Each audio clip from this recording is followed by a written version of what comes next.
We'll get our recording going. This is our final peer practice, and so delighted. It's been wonderful. Lots of learning, lots of exploring, and many, many adventures. And tomorrow, just a reminder for everybody, whether you're here live or watching the recording, that we do have class tomorrow at this time, the 7 p.m. Eastern time. And then we step into our final 3 weeks of the program. So I will bring us into a centering time right now. And before I started the recording, I was just sharing that I have been in lots of kid energy with lots and lots of kids around me in a musical production with 50 kids between the age of 3 and 16. And so I've got lots of kid energy in me. So let's play with that for a minute for our centering. Oh, let's close our eyes if you feel comfortable doing so and connect to this moment. Find something that you can be aware of that is in this present, a sensation. So it could be a smell or the feeling of the ground under your feet or the chair under your body. It could be the temperature of the air, a taste in your mouth, just some sensation that is happening right now, right here, and bring your attention to that.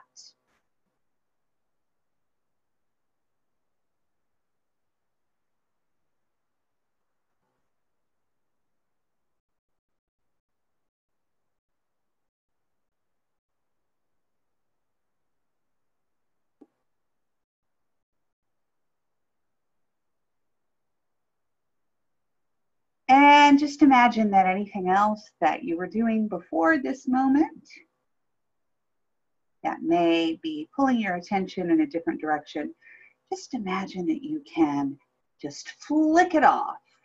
And you can even just physically flick it away. Flick whatever worries or distractions may be there. What does your body want to do to just flick it away? You might want to brush it away if it's really big and heavy, or you can just sort of poof, poof. Just invite your body to let that thing go.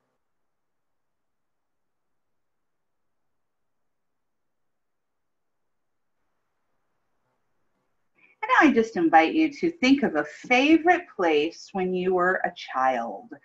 When you were a child, what is a favorite place where you loved to go? Place you love to be, a place that has a happy and positive connection, even now, to your adult self. And if nothing's coming to mind, think back to your childhood self and make up a place that your childhood self would have loved. Intuitively, the age that's coming to me to invite is you at 5 years old, but feel free to adjust that to a different age if another one comes to mind.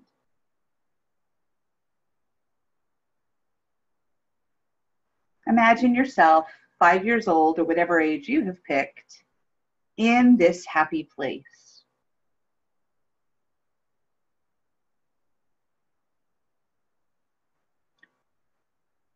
Imagine yourself looking around, and what does your eye see?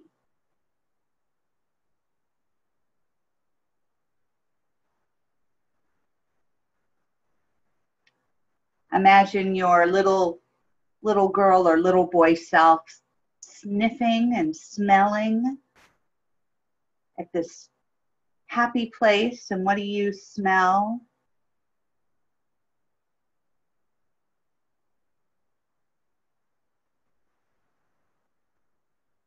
What might you taste in this happy place?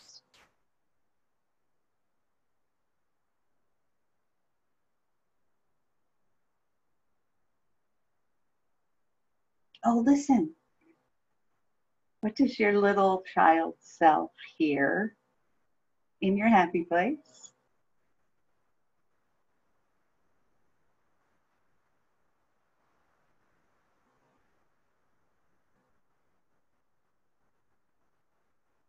pay attention to your sense of touch. What is this little child self reaching out to touch or feel?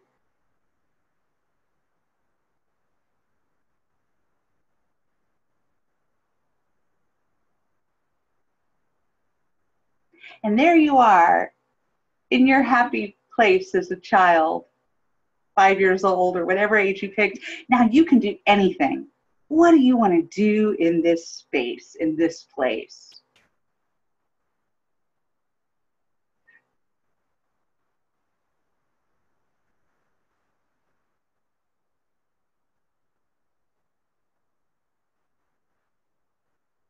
And just imagine yourself getting lost in an activity or a pastime or a game or an experience.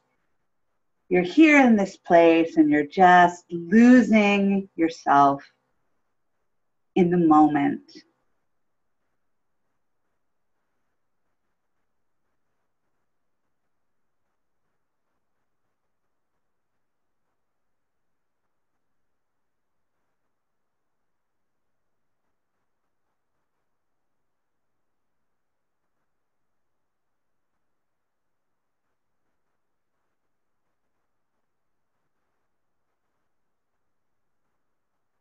And when you're ready, I invite you to open your eyes and pull out a piece of paper and just draw a quick little picture or sketch of your little girl, little boy self in that space, doing that activity.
And there's one more step in this sketch, which is to add a playmate.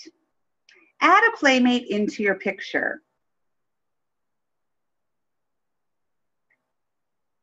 Something that would feel really fun.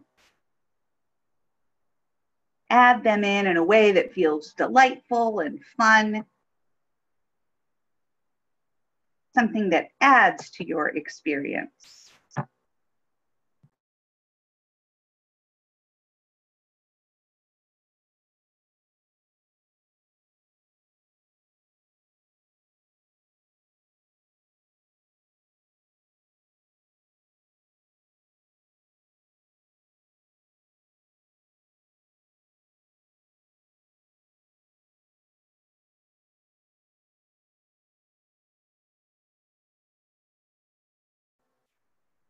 And just take a moment to bring that sketch to a close.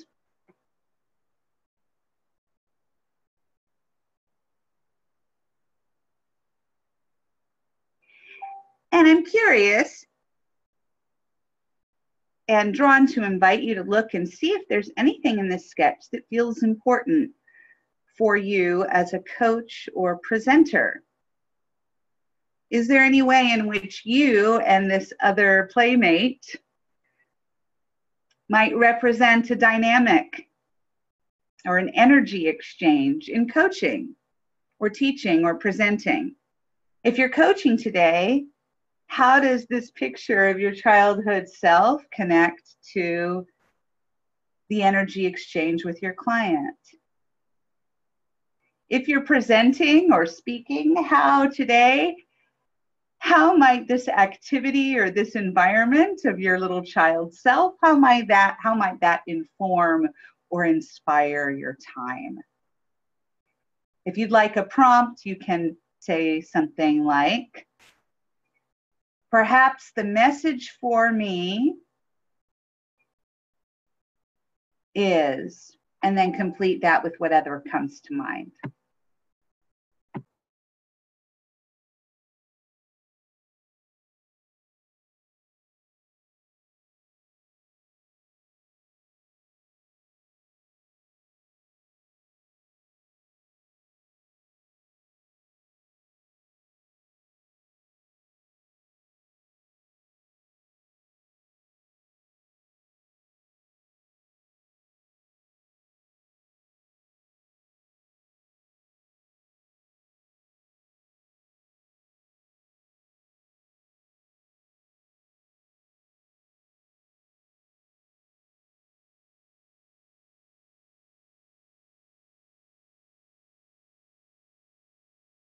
And you can bring that to a close.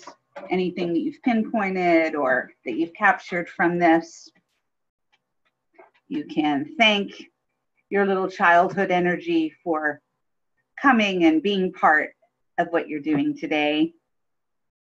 And all our little girls and our little boy will wave at each other and say, hi, isn't it fun to play together? So much fun to think about what we would all be like if we were little kids. All right, so what I would love to do is, since we only have, let's see, oh, that's not true. We have a couple of each. So why don't we start off, we'll alternate. We'll start off with a presentation and then we'll coach, and then we'll presentation and then we'll coach. So let's start off with Jerome, and your presentation would go first, if that is all right with you, sir. Does that work? Yeah, perfect. It's fine. Awesome. Is there anything you need me to do in terms of controlling people muting on and off, anything like that? No. No. Okay, great. So just a reminder to everybody, you can toggle between speaker view and gallery view. And speaker view will give you Jerome and anybody else who happens to be speaking. Gallery view gives us all, gives you all of us. So you can control that on your end. And Jerome, sing out if there's anything I can do. No, how much time do I have? Is it 10 minutes? 10 minutes, Okay. I'll keep you on, and if you go a little bit over, it's okay. If it feels like you're not going to wrap up, I'll just sort of, chime in and just say, hey. But yeah, I'll keep an eye on time for you. Okay? All right. Start whenever you like. Okay. So I'd like to sort of begin this presentation the way I always begin presentations in my coaching practice. And that's with just a little bit of a meditation and reflection. So if I could ask everyone to close your eyes. We see in the middle of our minds a little ball of golden light. And we watch this light grow larger and larger until now it fills the entire inner vision of our minds. We see within this light a beautiful temple. We see a garden that surrounds the temple and a body of water that flows through the garden. We notice that the inside of the temple is lit as well by the same golden light. And here we are, for we have been called together by the power and into the presence of Spirit and God. We dedicate this time to Spirit, and we ask that we would be lifted up above all illusion and negativity so that we might become more peaceful, more loving men and women. And so it is. Together we all say amen. So my presentation tonight is going to be based largely on my study of A Course in Miracles, which has been a huge part of my life over the course of the last couple of years. And found, as I've been studying the Course, I'm finding that the principles of art abundance tie really well into the Course. And the focus tonight, I'm going to take you through an activity, but the focus, sort of just to kind of get us started, I'd like to read to you the opening introduction from the Course in Miracles, which is really kind of short. And it says, it begins by saying, "This is a Course in Miracles." And when I understand the Course in Miracles, I understand that our whole life is a Course in Miracles. It says, "This is a Course in Miracles. It is a required course. Only the time you take it is voluntary. Free will does not mean that you can establish the curriculum. It means only that you can elect what you want to take at any given time. The Course does not aim at teaching the meaning of love, for that is beyond what can be taught. It does aim, however, at removing the blocks to the awareness of love's presence, which is your natural inheritance. The opposite of love is fear, but that which is all-encompassing can have no opposite. This course can therefore be summed up very simply in this way. Nothing real can be threatened. Nothing unreal exists. Herein lies the peace of God." So as I'm going through my presentation today, I'm going to be using the word God because that's the shorthand that works for me, but you can feel free to interpret that word in whatever way makes sense for you, whether that's source energy, spirit, or love. So the Course in Miracles is really, it talks a lot about the relinquishment of a thought system based on fear and the acceptance instead of a thought system that's based in love. And when we make that shift over to the thought system that's based on love, we live a much more authentic life. And I would like to think that the fruits of that authentic being, that the fruits of that authentic life, are the principles of art abundance. They are, when we're living from an authentic place, we experience action and attraction and balance and connection and choice and gratitude, intuition, service, and vision. Those are all sort of the fruits of living from an authentic place. And a miracle, we all have access to miracles in our daily lives, and a miracle is simply a shift in perception from a place of fear to a place of love. So our authentic way of being is to come at things from our source, from our intuition. And Einstein said, he has two really great quotes that sort of have been on my mind the last few days. And the first is, "The most important decision we make is whether we believe we live in a friendly or in a hostile universe." So depending on how you view, how you answer that question, that totally affects the way you approach every aspect of your life. The second is, there are only two ways to live. The first is if nothing is a miracle. The other is as though everything is a miracle. And so when we're coming at any sort of decision, any sort of, given a situation where maybe we're in a tough spot, depending on how we approach that choice, that decision, or the experience, if we come at it from a place of love, we'll have a different experience than if we come at it from a place of fear. The Course in Miracles says you can have a grievance or you can have a miracle, but you can't have both. And so when I find myself in a conflicting situation with a friend or my partner, or I'm upset about something, I often just stop myself and say, what do I want to have in this moment? I can have a grievance or I can have a miracle, but I can't have both. And I apply this to all of the decisions in my life too. So what I'd like to do now is take you through an exercise that I use oftentimes when I'm stuck with a tough choice, when I'm not sure what to do, and sort of to figure out how best to approach this from a place of fear or a place of love. And of course, we want to be in a place of love. So if you could each take a piece of paper, and on that piece of paper, you're going to want to have enough space to write.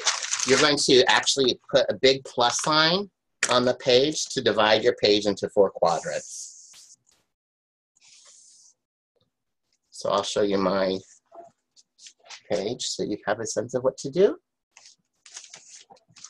So a big plus.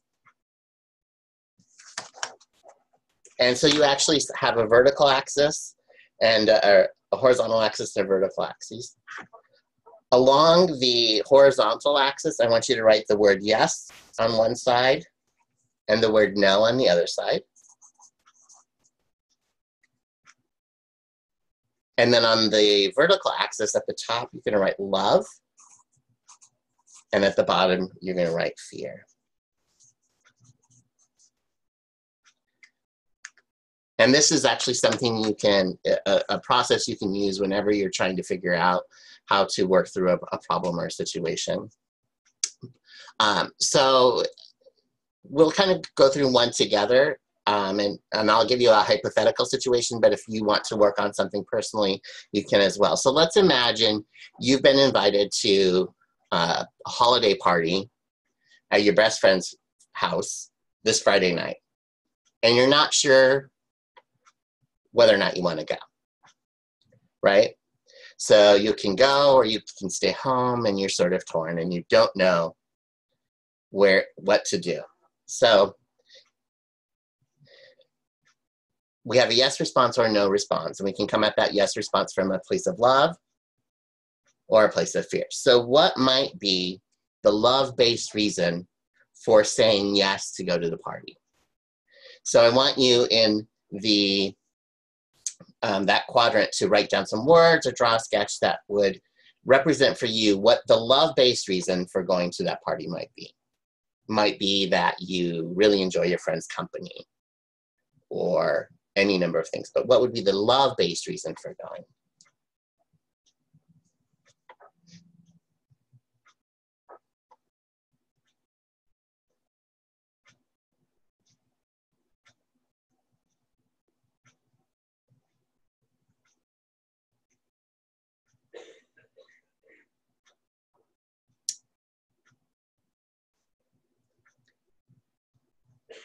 And then after you finish that up, we're still going to stay on the yes side of the equation, but what would be a fear-based reason for saying yes to that party?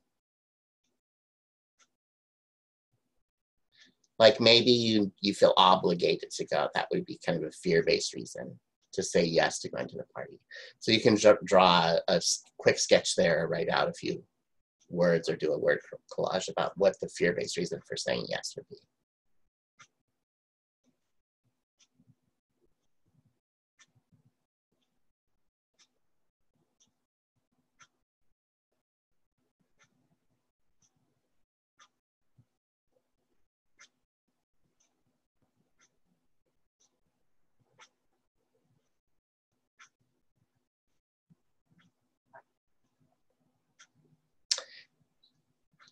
And then now let's think about not going to the party. What would be a love-based reason for not going to the party? Maybe you're just so exhausted that you just feel like you would best serve yourself by taking the time to take a hot bubble bath and have a glass of wine and read a book, as opposed to going to the party.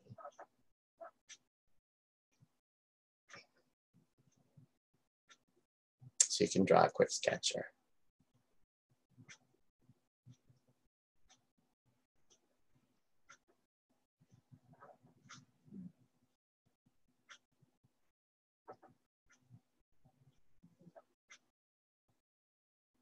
And then lastly, let's look at the fear-based reason for saying no.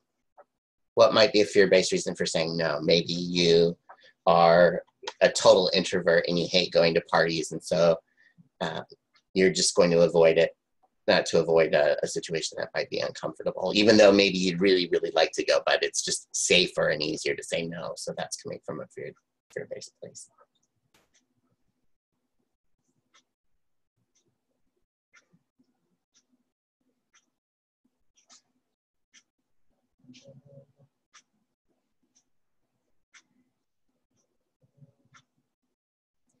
So then potentially, after you've taken the time to fill out these 4 quadrants, of course we want to stay on the love-based side of the page, so above the fold of the page, above the board, right? And so you have a decision from you can either take your love-based yes or your love-based no, and what you do is you sort of just examine both of those and sort of feel into both and feel which one feels the most authentic for you, like given the circumstances. Where is the most authentic place for you? And then you can own your yes and you can own your no, which then is really staying in that authentic place, in that love-based place, because our ego mind would try to trick us into staying in fear and to feel like we're being empowered by saying yes or no based on a fear-based response. But when we stay miracle-minded in the love-based place, then we can own our yes and we can own our no. And that's all I have for you. Yay! Awesome! Fantastic! Yay! That It's so hard in a 10-minute presentation to I know. You know what I mean? Because there's so much to say, and it's not very natural to do 10 minutes. It's not. And you were putting a lot into this. So first of all, let me ask you this. So what aspects of this have you done before? Is this in terms of this exercise, this? Sure. So I've done like programs that are like courses based on like a manifesting brilliance course, and this is like one kind of an hour-long presentation, one snippet of talking about really being in an authentic place and being more attached to spirit. So as I was thinking about what to do, it's like I wanted to give something that was useful, and I think this grid is very useful, and I wanted to give some foundation, but it was there's just so much with Right. Well, I was just curious if there was anything here that you hadn't presented before. It sounds like probably the new format was just trying to condense. Right. Exactly. Yeah. I think that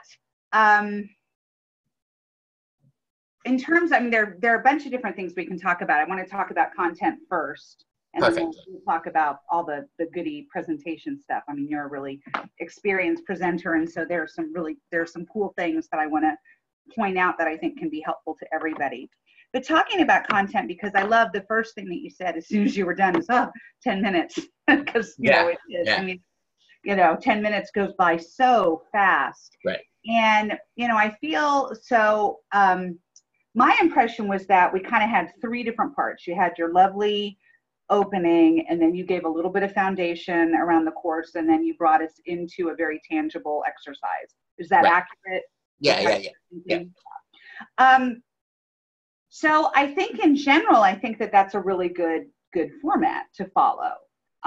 Some kind of opening, sometimes that's, a personal story or a personal, piece. You had a little bit of that. I'm thinking of Debbie's lovely presentation last week where she said a little bit briefly about her story. I think that that's a real strong way to begin, and a little foundation and going into, into the exercise. In this particular case, I'm wondering, because I think the exercise is really where the oomph is here in terms of what you had to offer.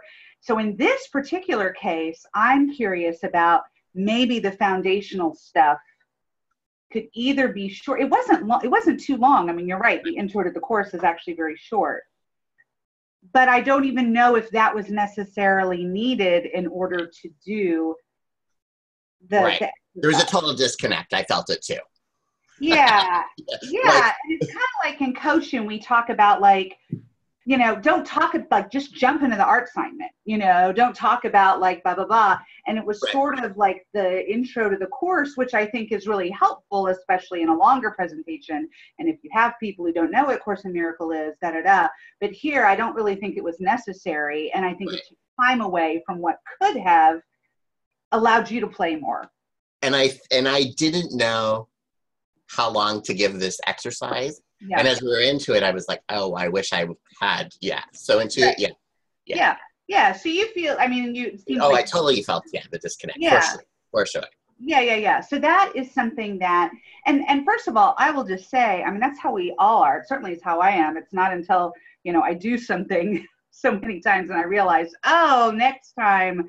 Right. And actually, it's a really good practice. You know, you all, new trainees, former trainees, have created your cards. A really good resource in your cards or in wherever you keep your ACT material is a place where you can record things you want to remember next time. Because it's so easy, I know for myself, to think of like, oh, next time, and that could be next time I do a presentation in general, or next time I do something that's Course in Miracles related, or next time I do this exercise. It's a really good practice to have, just as if when we're coaching, we would be taking notes that we want Right. to say about a client.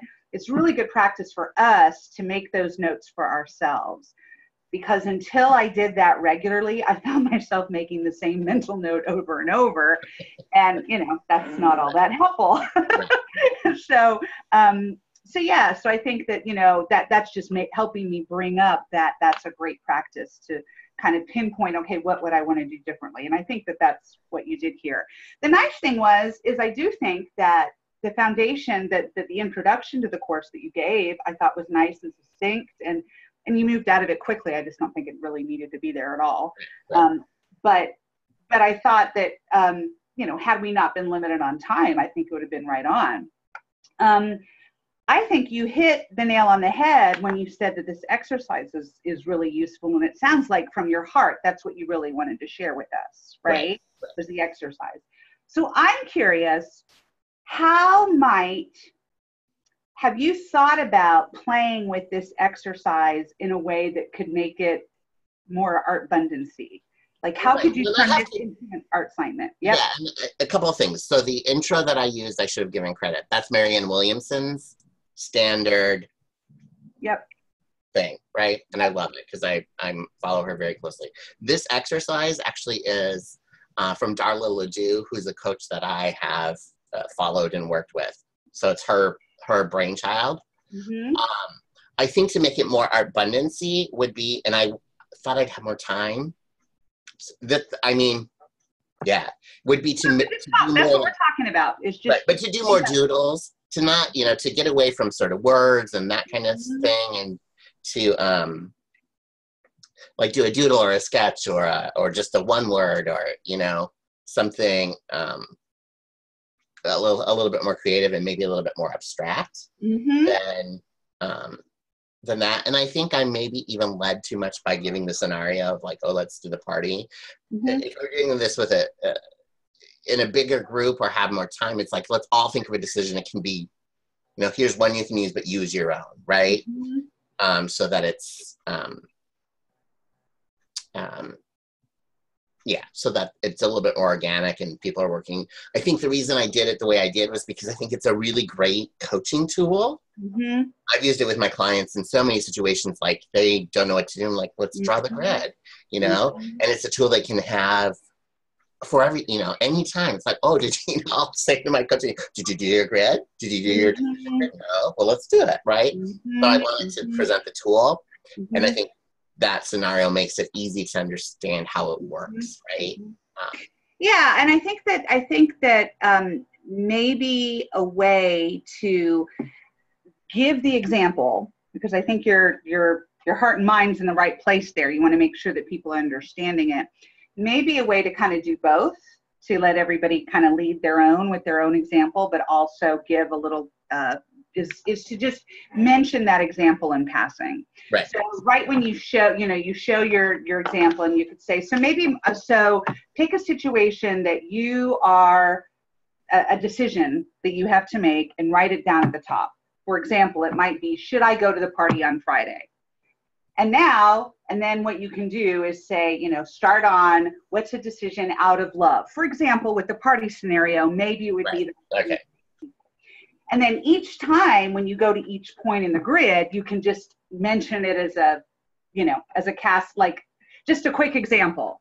Now you're going to go to the love of not going. It was the party scenario, maybe to give yourself some deep self-care and stay home and take a bubble bath. What would that be for your situation? So I think that's a way to kind of like perfect, especially in a short time, because it is good to have an example. And it is like, I'm thinking about, for example, in the archaeology art assignments, the metaphor machine, for example, is one that's kind of abstract. And so it's helpful to say, but just keep it brief and say, so for example, if we're using the word connection and I'm saying make it high tech, maybe you might think of an internet connection. Or if I say make it funny, you might think of the Three Stooges, because they connect to create laughter. So it's helpful to have that little, concrete example. So that's how I would suggest doing that. I would say continue to play with really turning this grid. And I love, you can, totally give credit of where that you use this in your practice, and you've used it, you learned about it from this coach, but you would like to put your own twist on it, which is to present it as an art assignment. And I would say that would be a really fun way to play with this, is think about, how could doodles and even picking up colors that represent the feeling. And I love that this happened, because this is great for everybody. Whenever you're in that thing of, oh, what could I present? Or how, that question that people often ask is, how can I make this unique? Think of something that you already do, and then think how you can kind of give it that little art assignment twist, right? And for new trainees, that actually is your art assignment this week, is the art assignment with a twist. So that's all I would say, is take this great tool and then just really go in and, put in your creative slant to it. Right. You were wearing your groovy glasses before, so maybe it's doodling, what kind of accessory is represented. If you go to the party, what's the, accessory for love and the accessory for fear? Let yourself really have some fun. And I think that's going to be more fun for you too. So that's what I would say there, is that we can all think of things that we've already been doing, especially if we've done presentations before, and just think, well, how can we bring even more art fun? Right. So those are all great things to talk about.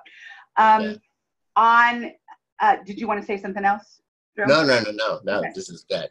Yeah, no. Other than I feel really ill prepared as well. I mean, typically before I present, I remembered this morning, like in the shower, like, oh crap, I haven't done anything. Good for you. Good. Well, of course, yes. Well, what can I pull out of my bag of tricks that will work today? Yes, and that's always a good thing too. It's like pulling out something that that you've done before. I mean, because we'll be in that situation, and then also thinking, what is the twist that can make this be fresh for me, or fresh for this group, or fresh for this moment. So all of this to say, so we talked a lot about content, mostly just looking at things that I think will help everybody. Are the things we talked about here? No, it's brilliant. Oh, it's great. No, it's all spot on feedback. Yeah. What I do want to also say, and just sort of point out, is how personable you are. Oh. It's so to me, it felt like you were, clearly in, what's the word that I want? You were clearly in control, in command. You were here, you were comfortable, but very personable and very casual and very relaxed. And it was such a nice thing, because it felt professional, but really, really comfortable. And especially a topic like this that might make some people uncomfortable. I mean, you're just the ideal presenter for it, because I think that your energy is, you're just such a good guy. And like, you just have that energy that just makes you just want to smile. And I really liked how your communication energy came through. Thank you. I love the note that you made about God as a word. I mean, I think that is always good to include whenever we're using any of those words that might be a little triggery. I would say even do it before your opening. Okay. You can say, I like to start with this opening that is standard that Marianne Williamson presents, the word sing to me, and I really like to start my presentations with this way. I'll note that it includes the word God, da-da-da-da-da-da. Right. Which is a good, it's a good thing to do. Also, if somebody's hearing that and doesn't recognize it as a Marianne Williamson, blah, blah, blah, or whatever, somebody hears that, they might go into a fear like, oh, is this a God thing? And, Right. Yeah. So, or either way, anyway, have their own projection attached. Right. So that sort of caveat is a nice thing to put from the onset. But I think the energy was awesome. I mean, we had some comments about content, but I think in terms of like a lot of balance, Jerome, like you have a lot of balance between like the spiritual, but the grounded and down to earth, very like, and that's, who you are. You're this, you're professional, you're a resume coach, but you're also a spiritual coach. Like you have that balance. Right. You're like whimsical and wise, and you're like, spiritual and silly. And anyway, so those polls that you have, I thought really came through. Thank you. Even in this 10 minutes that you said you weren't hugely prepared for, that you, maybe hadn't put together content-wise in the way you want. But the point is, you still came through, and that's what's really cool. Yeah, we can thank sit you. here and like pick and think of all the things we could change. But your energy is really, really nice. And I just really enjoyed that a lot. And just what I know of you, seeing you face to face in this way worked really well. So I was very appreciative of that. I think that anybody in a virtual audience would feel very comforted and secure in your environment, in your space that you're creating. Yeah.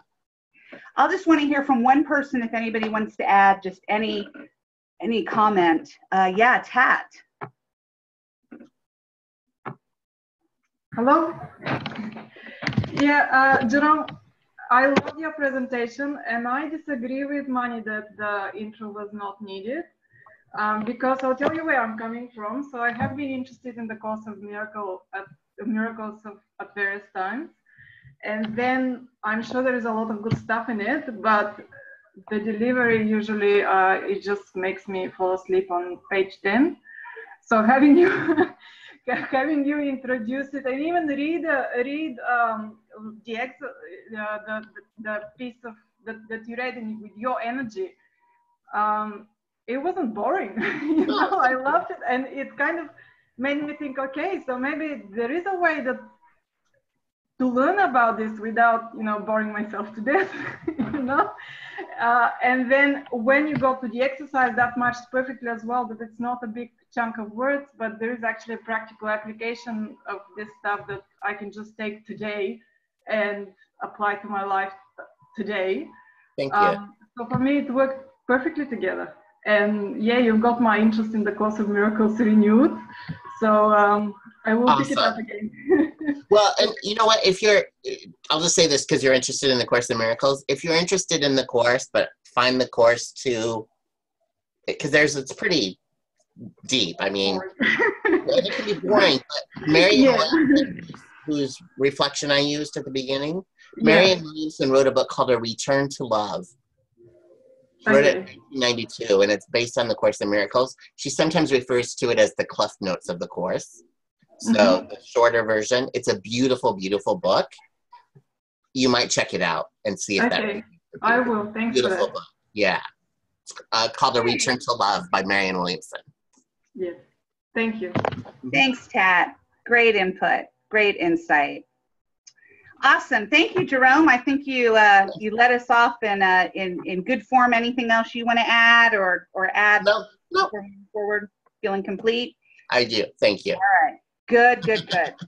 Awesome. Awesome. Let me ask one more question. When you've done, I know you teach and when you've taught virtual programs and seminars, do you usually do video or no? I haven't, no. I do it all over the phone. And I use a service called join.me, which allows me to show my screen, and I do PowerPoint. Yep. But we don't see each other. Right.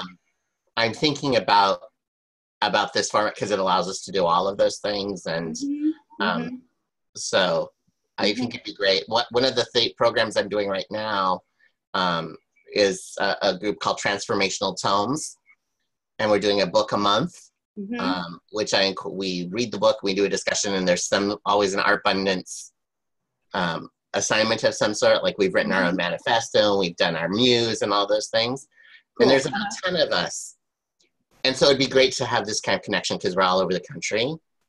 Yeah. And we're reading books, and there's a Facebook group, and so there's so much interaction even in that.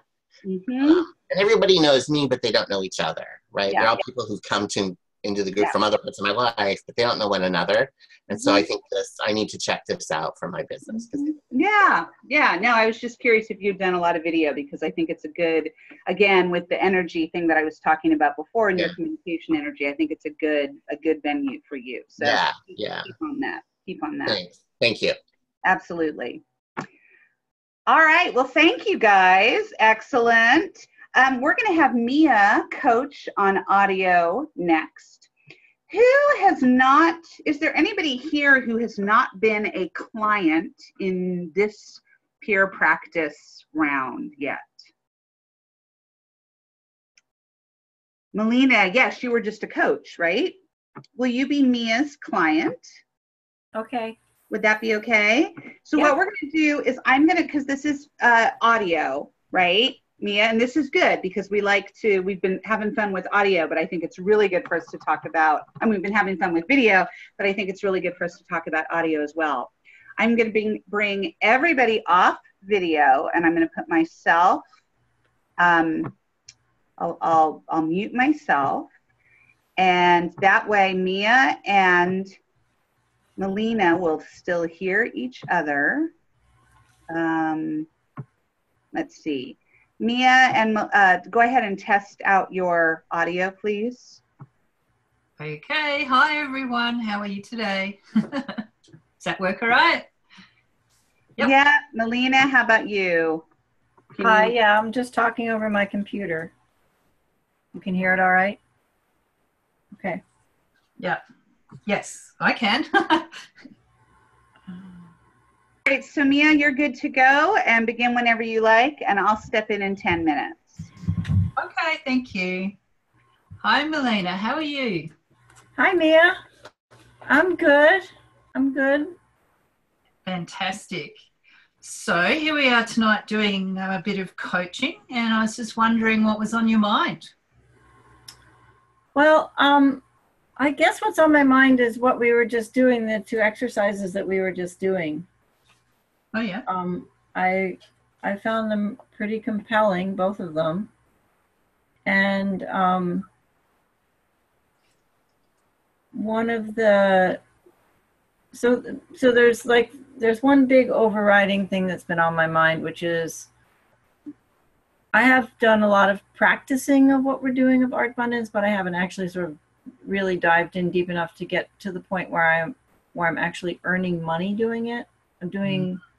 I experience the abundance of it in many ways, but I haven't experienced the abundance of it yet in actually earning money. And so I'm trying to figure out how to move forward so that that part of the abundance piece of it comes into it. How do I actually get that part to start working? Well, that's a fantastic question. I actually, totally relate to that. And what I think might be kind of fun to explore your question would be if we did something called a heartfelt dialogue. I'm thinking that we kind of pretend like I'm interviewing you, and you are your future self, reaping in abundance and attraction from your business. How does that sound? That sounds great. Awesome. Are you happy to do this by talking, or would you rather write it down? Either way. I don't think I've ever done it just by talking. I think I've always. Okay. So Well, either. Yeah. Mhm. Sorry. It's harder when you don't have those cues, isn't it? Well, I was thinking it might, because this is recorded, it might be fun to just go in the moment and just do it like an interview, just talk and see what comes out. Yeah? All right. Okay. So my first question is, how do you like living in this new world? Well, I'm really I really feel supported by the universe, and there's a lot of different pieces that have to work together to make it happen. But as long as I feel the support and I'm grateful to the universal principles of abundance, then I feel like that I'm well balanced. Okay. So how could you help yourself to get more of this? Well, I think I'm afraid of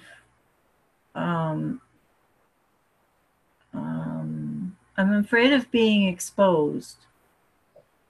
I'm afraid of being out there. I'm afraid of being seen in a certain way that I don't have control over. So I'm afraid of, I don't know so much about technology and all this mess. I don't know. These avenues that, technology avenues, I don't know so much about them, so I'm afraid. And so I don't know. So that limits me, that pulls me right back into the moment. So instead of being back in the future where I was like feeling abundant, I'm back in the moment where I'm feeling limited. Okay. So how could you feel more abundant right now? I feel pretty abundant right now. I have to say, I feel very blessed. And I think that I guess there's a small little taboo part of me that doesn't feel abundant, which is that I'm not, I'm trying to, taboo meaning like that there's a part of me that's sort of not expressing myself in some ways that I used to express myself, which was very exuberant and very open and very, what's the word? Very interactive. I've been more measuring myself and trying to make sure that I don't overstep my bounds or get too excited about something. So I've been more patient and less spontaneous. So I think what would make me feel more abundant might be to be more spontaneous. I love that. So we've got a lot of fans here listening into this interview. And someone's just tweeted in and asked if you would actually do a doodle of your taboo. So would you like to get pen and paper and try doing that? Okay.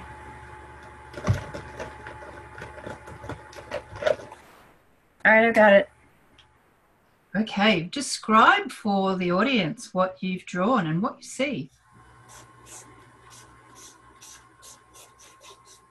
Oh, sorry, you still started. Yeah, I just got started doodling. Okay. It's all right. I'm drawing.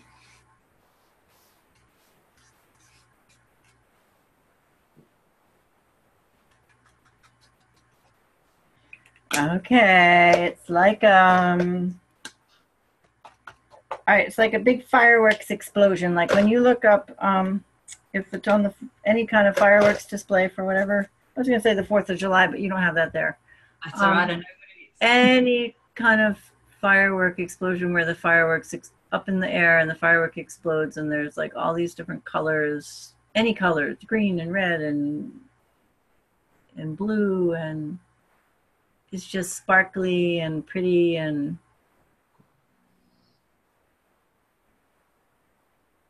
then that's it. It fades. It's noisy and then it fades. So how can we stop the fading happening so quickly? Well, I think that it has to be, I mean, I think that the reason that I think it's taboo is because it is noisy and it is loud and it's explosive and it's rather overwhelming, and it needs to be some sort of different form, not so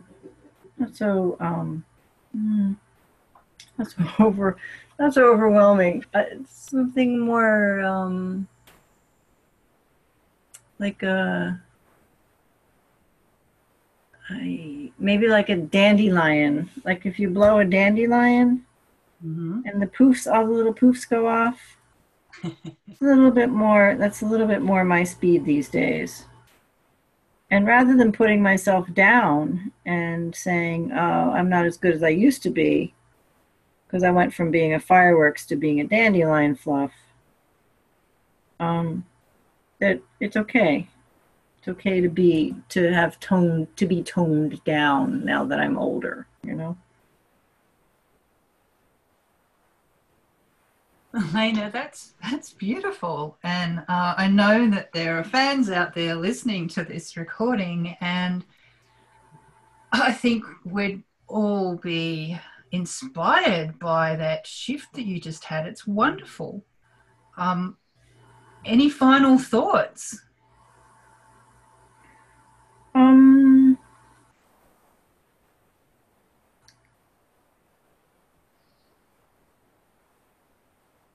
Well, I guess one of the things that gets confusing for me about when I'm looking at I drew a little picture of a little dandelion blowing its fluff away.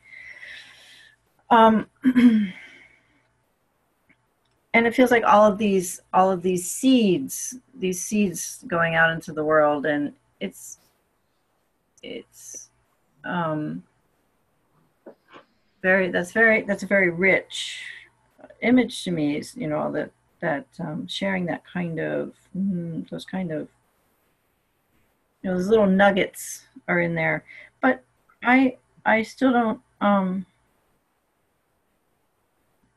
think what I'm missing is I mean, I do feel nourished when I do this, but what comes back to me, I don't know what comes back. Like I see what can go out, but I'm not sure what comes back. And I think that I worry a little bit about what might come back towards me. I think that's my other limitation when I'm trying to be, you know, get this future abundance, is that I get scared again. There's more fear of not just how I'm going to come across, but how other people are going to react to me. Milena, if you were sitting where I am right now, what homework would you give me?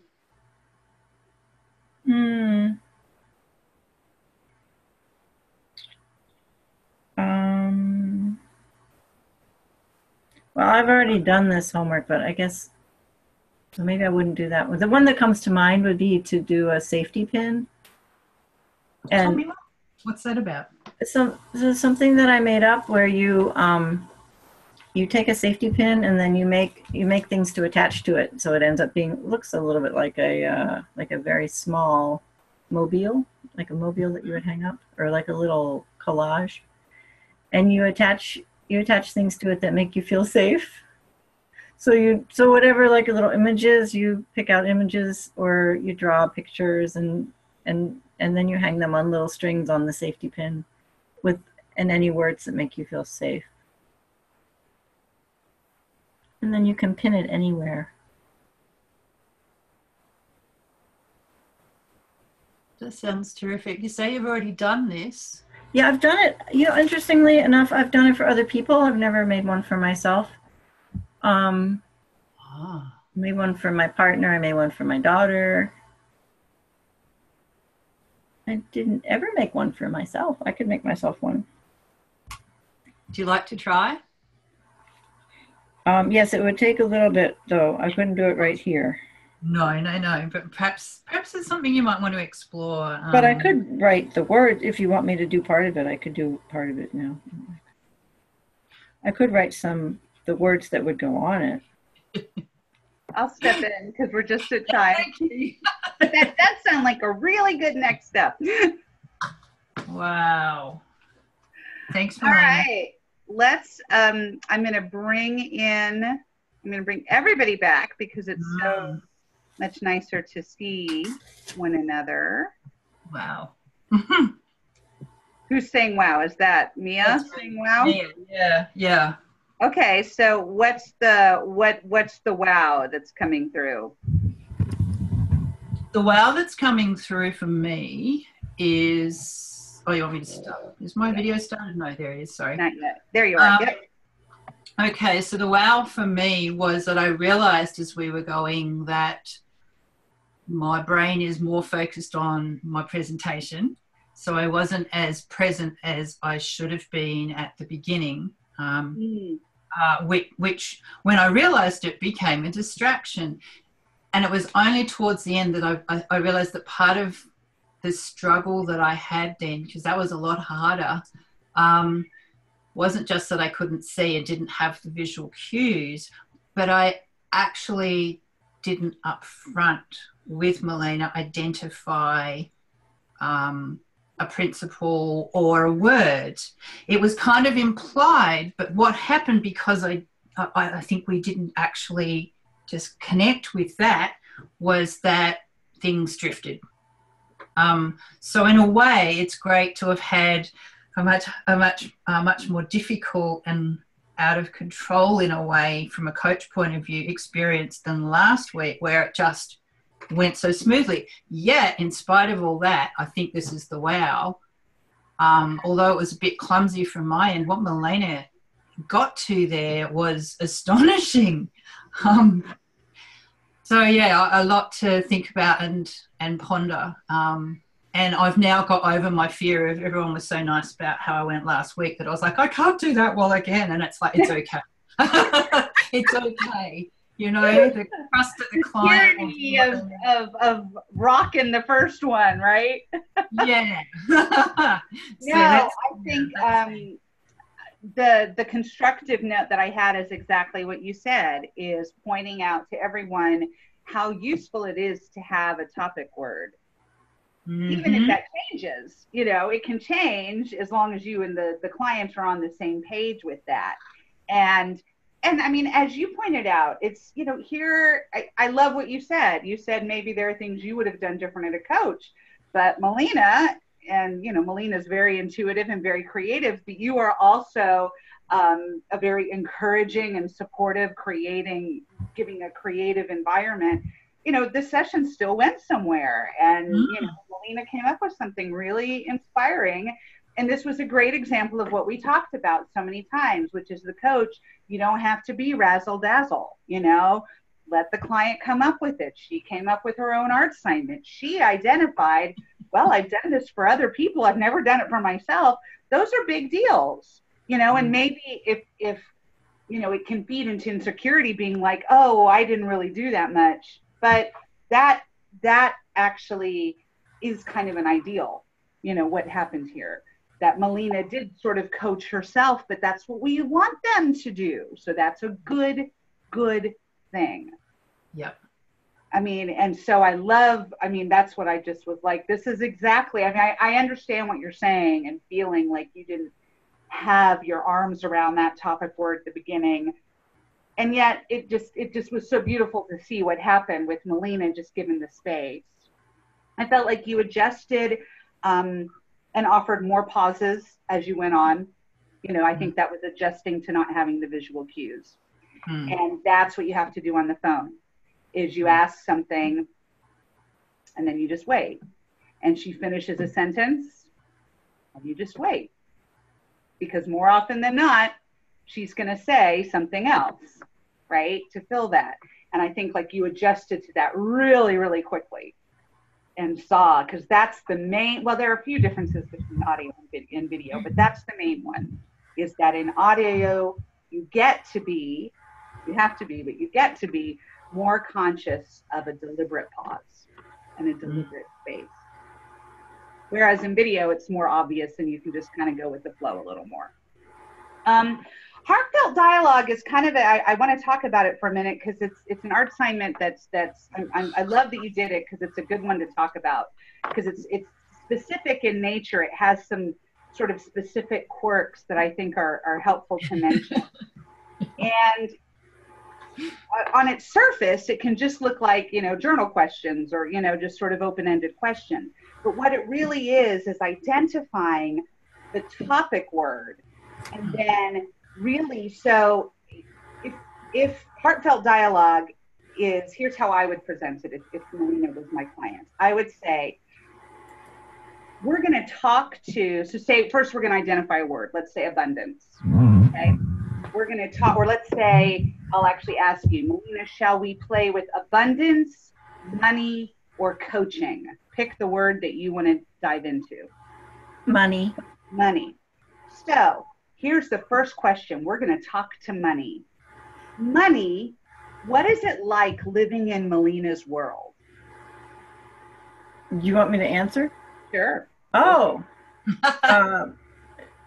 it's a little uneasy.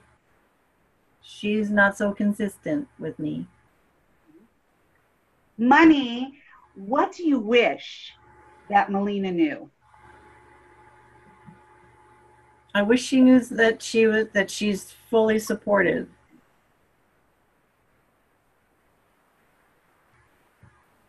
What else? Oh,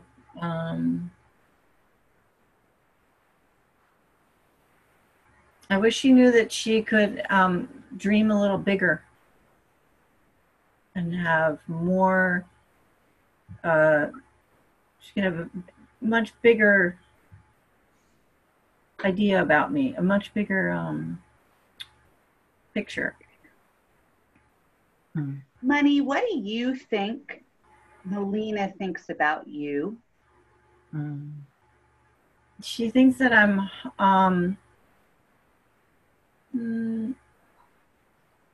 at the moment that things are pretty stable. I'm fairly easy to get, and that she depends on other people for me. That she's not completely independent in getting. That she needs that it's interactive with another person, connected. To get money, she has to be connected to other people. Money, what is one action that you would just love Melina to take?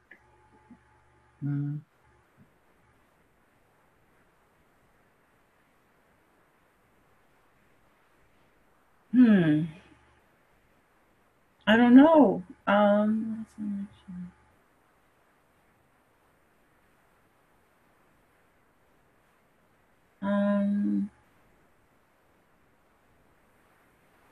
Don't be so scared. Be more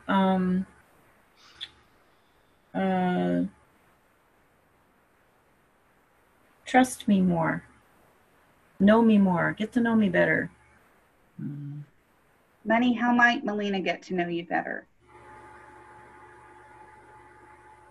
Well, she could love me more. And be more accepting of me. I think sometimes she's not so nice to me. She like looks at me like I'm some sort of, not similar to her because she's all like woo woo and I'm not. And so sometimes she puts me down. It makes me feel like I'm a second-class citizen when I can be just as woo-woo as she can be. She would just love me. And what's one thing that she might do to show you that she loves you? She could dress me up. Like how? Take me out, decorate me. I don't know. She just like throws me in like tins and stuff, and she doesn't put me in anything pretty or fancy, or she has me stuck in one envelope. It's not a very nice envelope. She could decorate the envelope.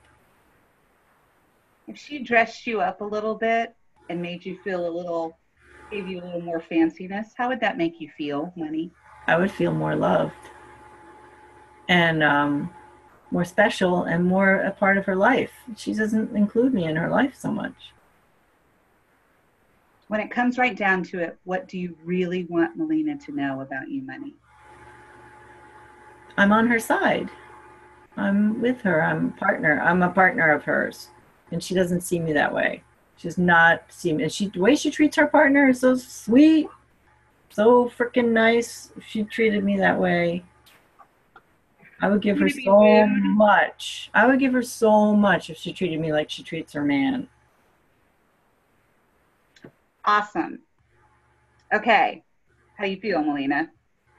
That was really helpful. That's heartfelt dialogue. And it's one that if you don't get the topic word in the right place, you get into what's it like live. So this is what often happens with this one is they say, what's it like living in my world? And people don't know what's the world, the me, the who's, or whatever. So that's why I say phrase it, topic word, what is it like living in Melina's world? Because heartfelt dialogue, it's really just like having dialogue therapy. But first I would talk to Money, and if this was a full session, then I would talk to Melina. And we could do it through talking. We could also do it through writing. You know, I could be giving her writing prompts and first Money would write. It could go either way. But that's heartfelt dialogue. And so I'm really glad that you brought that one up because it's a tricky one, but it's the kind of thing that once somebody hears it and gets it, as long as you remember to put the topic word in there, it'll do the rest. And I can tell you from this end that when you don't put the topic word in there, it's I want to swear, it's a tricky one. And I'm so delighted to demonstrate how not to do it. But still, Melina got somewhere, which may or may not help her, but I was still amazed at what she did. So your message about the client does the work, even though I was trying to, it still shone through. So I'm glad I had that experience. Yeah, that's the thing is, I mean, the client does the work. And so it kind of doesn't matter if we stumble or not, as long as we're not trying to do the work. There's a difference between kind of stumbling quietly on the back end, which is kind of what you were doing. It was just sort of a quiet stumble. If you're still come into, the session. That's very different than stumbling, trying to figure it out. And you were really pulling back. I think you were trying some different things. You were playing with the tweets coming in and, all kinds of fun scenarios. I was loving it. And it just was cool. I mean, you were just playing, but she still brought herself where she needed to be. And I actually would venture to say, she said that this heartfelt dialogue that we just did was really helpful, but I think the work that she did with you first set a good foundation to allow her to go there. Yeah, I would say that where Mia, that you were so, I didn't feel like you were all drifty or having a hard time or not with me at all. So if you were feeling that way, either I didn't get it or you were more of you was there than you knew. Okay, good. Thank you. And that I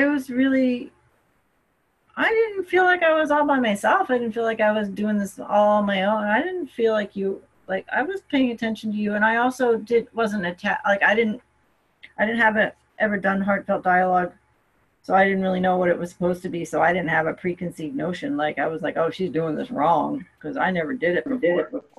And that's where our client is going to come from, right? And this is the picture that I drew. The first one. This is the explosion, and then underneath it, I don't even know if you can see. This is a little dandelion fluff, and just looking at it, it really is a transition for me because when I was younger, I don't think I think I have a lot of intuition, a lot of psychic energy, and I have a lot, and I didn't really know what to do with it. And I think it would just be noisy and then fade. And the idea of a dandelion is it's fluffy and it goes out, but it's a seed. Mm-hmm. It goes somewhere and it gets planted, and it's more, I don't know, makes more sense to me. So that was really helpful. Me too. And part of me wanted to say to you, maybe we should work on this garden analogy and have you do an art assignment around that. And then when I had that thought, I realized I'm imposing something on you, which is why I made myself say to you, what would you do if you were me? Except I said it a bit awkwardly. But so it was pretty interesting trying to navigate through this. And I don't even know why I chose that art assignment, because I had a couple set up today thinking, well, these might come in handy. And then I just went there and went, oh, what am I doing? So I'm glad that I got to do it with you. Thank you. Thank you. Marnie, you're muted. Yeah, I know. I'm over here flying around. Yes, I was saying it was meant to be. You were called to do that one because we all needed to hear it. So that was, I just thought it was great. So many good things. And yeah, I loved how you said, what would you invite you to do? Had you brought forward the garden, that would have worked too. I mean, that's the point. That is the takeaway. If there's one thing to take away from all of this, is that it all works. The client will get somewhere. Melina, were you raising your hand? Oh, no, sorry. Oh, okay. All right. Any other comments or questions? Do the two of you feel complete? Yep. Okay, cool. Thank you, Mia. We'll come back to you to wrap up with our presentation. Hold on, let me just double check real quick. I don't think I've heard from Carlin. I just want to double check. I think we're going to go into wonderful Debbie's coaching. I just am double checking really quick.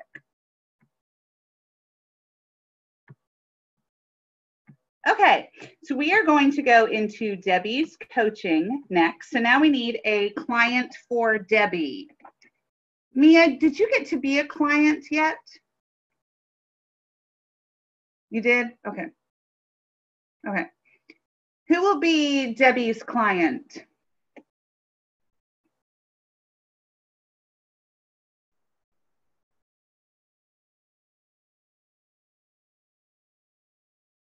Tat, did you come on to say you would?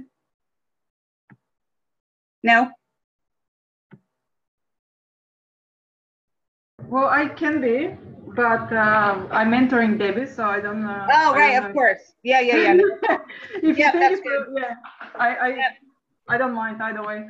No, that's fine. No, it's good to have somebody else. I just wasn't thinking about that. Of course, I know that. All right, so Jerome, are you raising your hand? No, he's not raising his hand. All right, let's go. Melina said she could do it again, which could be fine if nobody else wants to. Mia, how about you?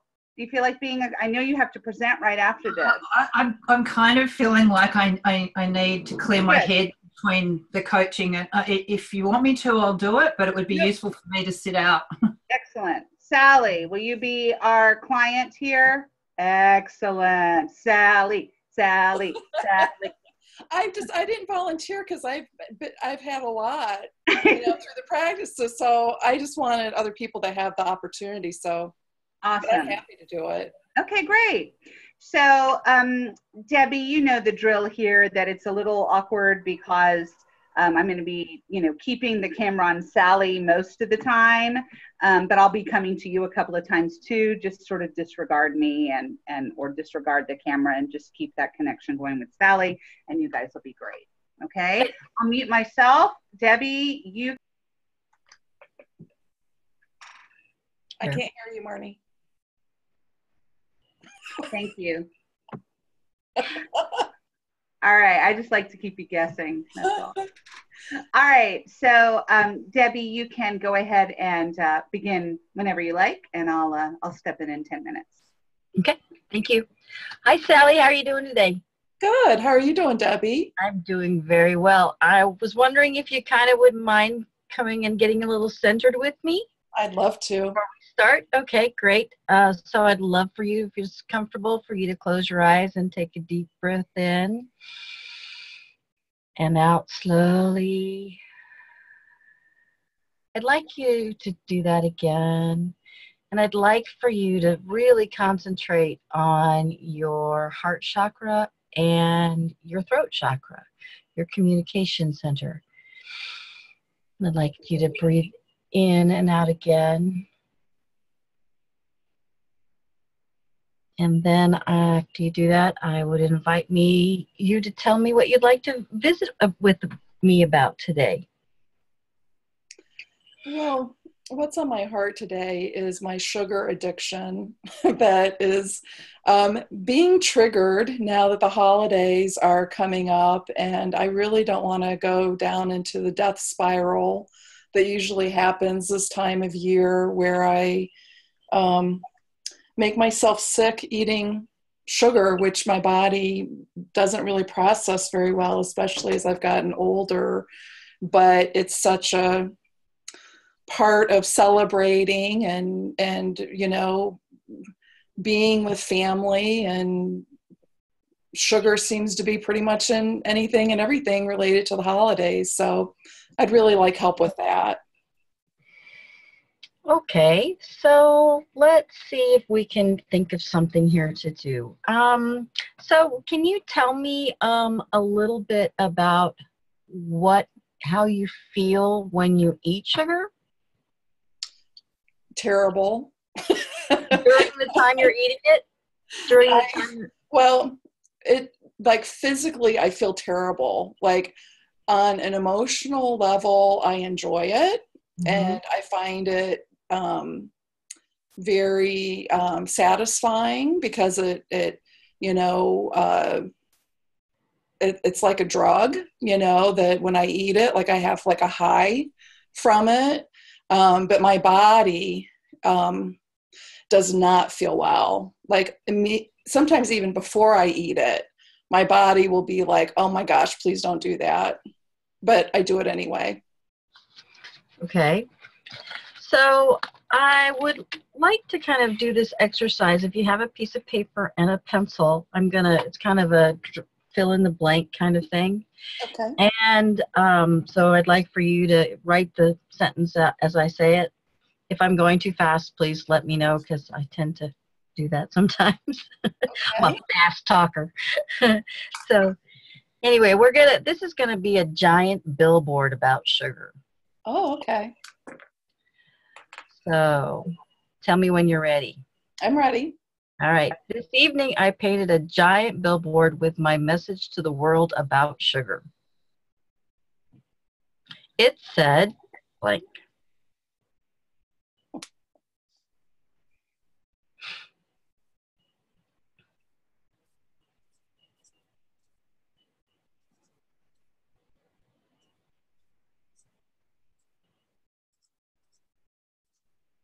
Okay. When I stepped back and looked at it, my first thought was blank.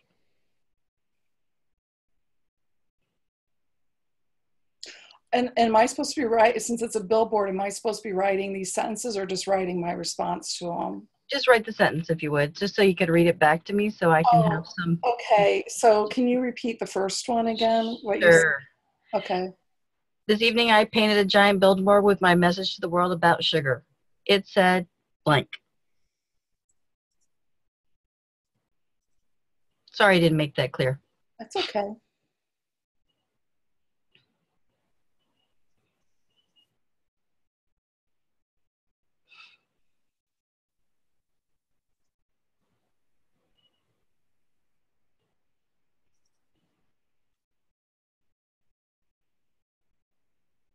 Okay. And then the second one was? When I stepped back and looked at it, my first thought was blank.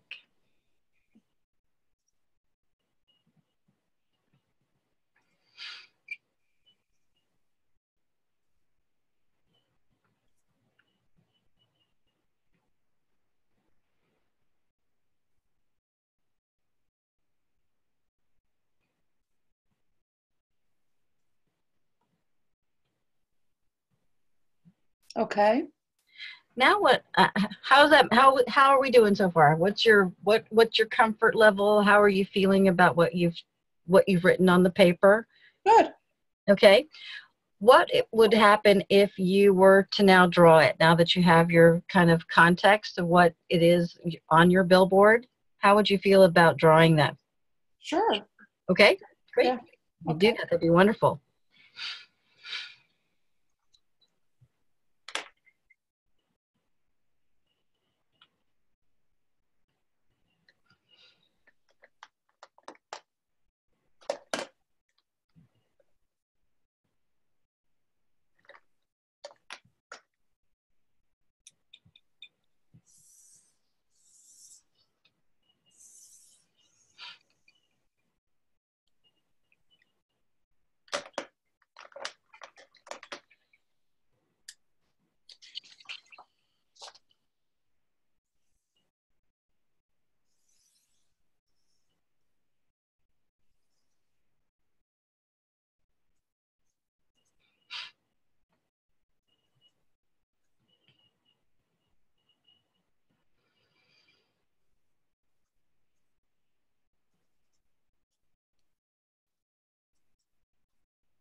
Okay. Can you share that with me? Sure. So the little circles are bright lights. Oh, that's awesome. That is wonderful. Yeah, I can see that. It's kind of like a marquee, isn't it? It is. It needs the bright lights for emphasis. So I'd like for you to kind of go within and ask yourself, what do you see in your soul when you look at that billboard?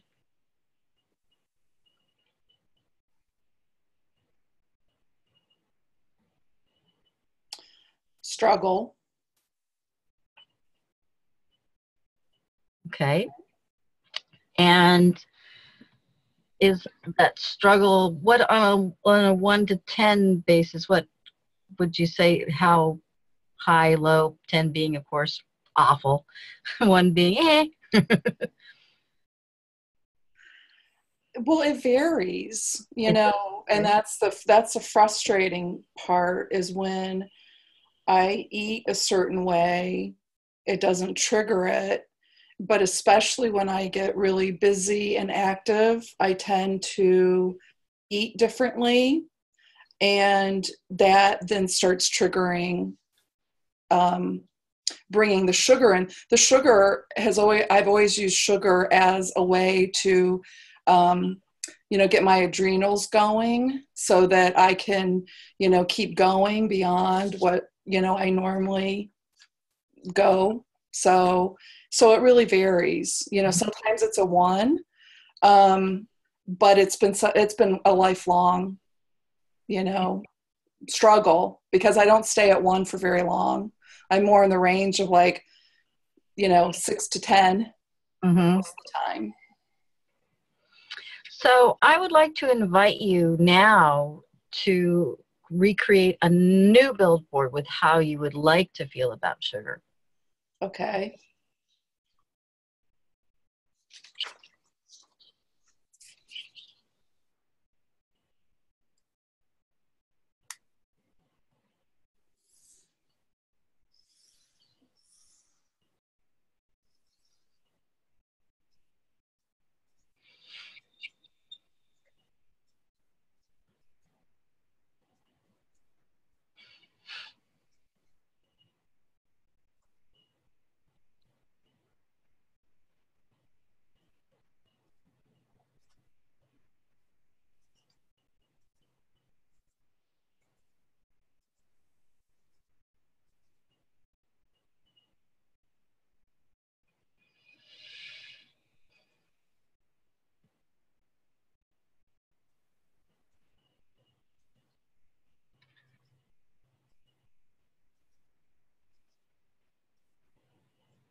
Okay. May I see this one as well? Sure. This one has hearts instead of lights. Oh, thanks for the, Memories and energy. oh, wonderful. So, can you tell me how that one makes you feel?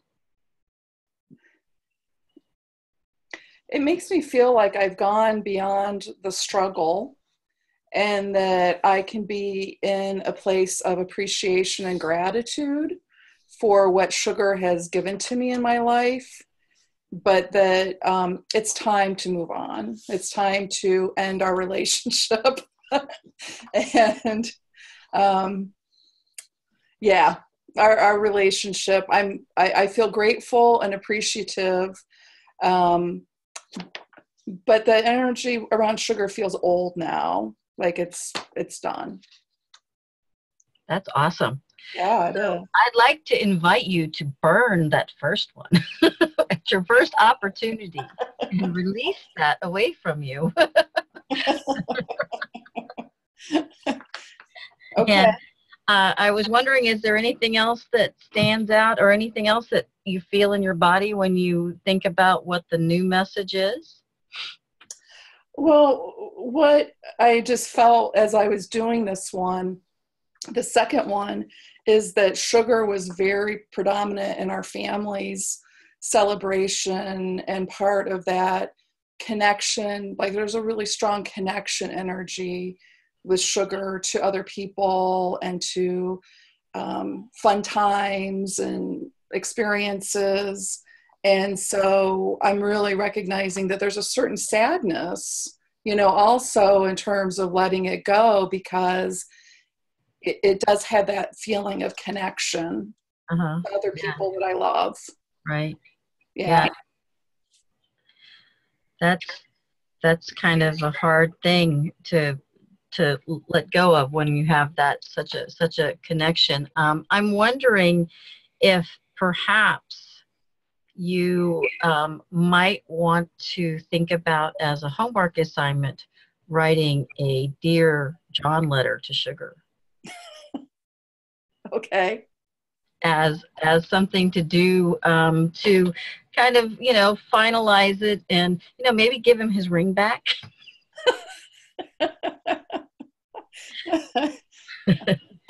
Okay. You know, thanks for the good times, but there you go. So I'm wondering if you think that might be helpful, of something to do with that, to help break that connection. How does that make you feel? I think what feels better to me is just feeling more of a sense of honoring, Okay. you know, the place that sugar has held for me, but that it's an old place. Okay. And so, you know, honor it. So maybe a letter of gratitude and appreciation, more than the sense of breaking up, a sense of thanking it for these connections, and maybe asking it what new connections I can make, you know, because I just get a sense that sugar maybe knows something about new connections that I can make that will also serve as ways of connecting with people, you know, around the holiday times and different ways. So I don't use it as a way of, you know, getting that adrenal energy.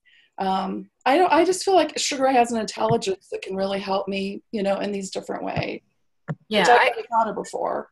Yeah, I kind of got that feeling too, that it was a cerebral experience as well. So I'm glad that I kind of helped you bring that out. Is there anything else that I can help you with, or we can talk about, or with any other direction you'd like to go with sugar? No, this feels very complete. And I just want to share that I really feel like it really helped me transform my relationship with sugar, because when we first started, it wasn't an adversarial relationship that I had, but I'm feeling like this connection to sugar, but in a way that I can let it go, instead of this struggle to release it and let it go that I felt when we first started. So I really appreciate the transformation, not just perspective, but just kind of on an energetic level, seeing sugar as not the enemy, you know, but that it has some intelligence and wisdom for me for this new connection. So I appreciate all of your insightful wisdom, Debbie. Thank you. Thank you, Sally. I really appreciate you spending the time with me. Yay! Well, this just wrapped up just beautifully. I let you guys go on a little bit long, but not too long. It looked like you're wrapping up nicely, and I just thought, well, let's just let this little wrapping paper come and unfold. Debbie, how did that feel? It felt great. I really honestly felt like I was totally out of my realm, of my wheelhouse, of what I kind of thought we might talk about, kind of probably like I did to Mia. No. Anyway, I was like, I don't know what to say. So pick something, go for it. So Really? So at what point did you feel that way? the whole thing. The Really? whole thing until Wow. until I reversed it and said, do a billboard with how you want to feel about it. Then I felt like I was much more in control, because I guess I had more of a background and I could feel the energies that Sally was giving, that it was kind of a mental as well as a heartfelt, you know, she had those connections. And but it took a long time. I was like, oh God, I'm sending her down the wrong primrose path. Oh, no, not at all. I mean, from my point of view, no way. First of all, I think everything you did was like, you know, for lack of a better word, textbook. I mean, you followed it. And the fact that you didn't know where it's going, remember, that's a good sign. If you don't know where this is going, that means you're doing it right. Okay. Okay. But I will also say, aside from just using the techniques so well, just your demeanor was very confident. In fact, my feeling was like, man, there's no nervousness. You were just steady. And that was my impression. And, you know, in fact, I was just like, wow, if Debbie's nervous at all, you know, you just seem so comfortable. So fake it till you make it. Yeah, no, you're doing it. You are very good at faking it till you make it. So, you know, that's a great thing, I think, for all of us to remember too. Yeah, no clue that you were feeling anything except just rolling and having fun. It felt like you were honoring that this was an important subject, but it also felt lighthearted and playful. Billboard was awesome. Did you select that in the moment, or had you picked that ahead of time? I had like three, and I'm like, no. Yep, that's the one. So I thought it was great. And the fact that you didn't know what she was going to put on the beginning, that's great. And then it went to, you know, how would you like to feel about it? I just thought it was really, really nice. And, you know, I just love how it flowed. I loved your energy. I think it took her to a really powerful place. Whenever she said something that was maybe different than what you had suggested, you immediately jumped and followed her. And that was awesome. You know, sometimes when that happens, I've seen, you know, coaches kind of say, oh, but wouldn't you, da-da-da, you know, and you didn't do any of that. You know, she said, I think I want to honor it instead. And you were like, yeah. I mean, you were right there. It was so clear that you were right with her and that she was your priority. And I thought that was great. The one constructive thing that I would say kind of along that line is when you suggested her that she could maybe burn it. Another question might be, so you have 2 billboards now. What do you want to do with the first one? Mm-hmm. And then let her lead that, because maybe she wants to put it in a frame. Maybe she wants to wrap a candy bar around it. Maybe she wants to burn it. Maybe she says, I don't know. Do you have any ideas? Right. But it's just remembering that any of those times that we feel like, okay, I want to invite you to do this. You know, if we feel that inclination of, I want to invite you to put that under your pillow, or I want to invite you to, you know, hang that up where you can see it, or I want to invite you to put that in the on your dashboard of your car. Whenever we're feeling something really specific like that, it's a good time to just say, what would you like to do with that? And then comes around to it might come around to, so say I'm coaching somebody and I have this idea of like, oh, I would love her to put this under her pillow. I don't know what it is, whatever. But I may ask, and I'll say, so what would you like to do with it? Well, that pillow intuitive thing came, maybe it'll come back around to that later. You know, maybe it'll be something that comes around later in the session, or that I might send in an email. Or what happens often is somebody comes back, you know, maybe even weeks later, and, you know, it's really interesting. I just felt like I wanted to put it under my pillow. Boom, there it is. I never said it, you know. Right.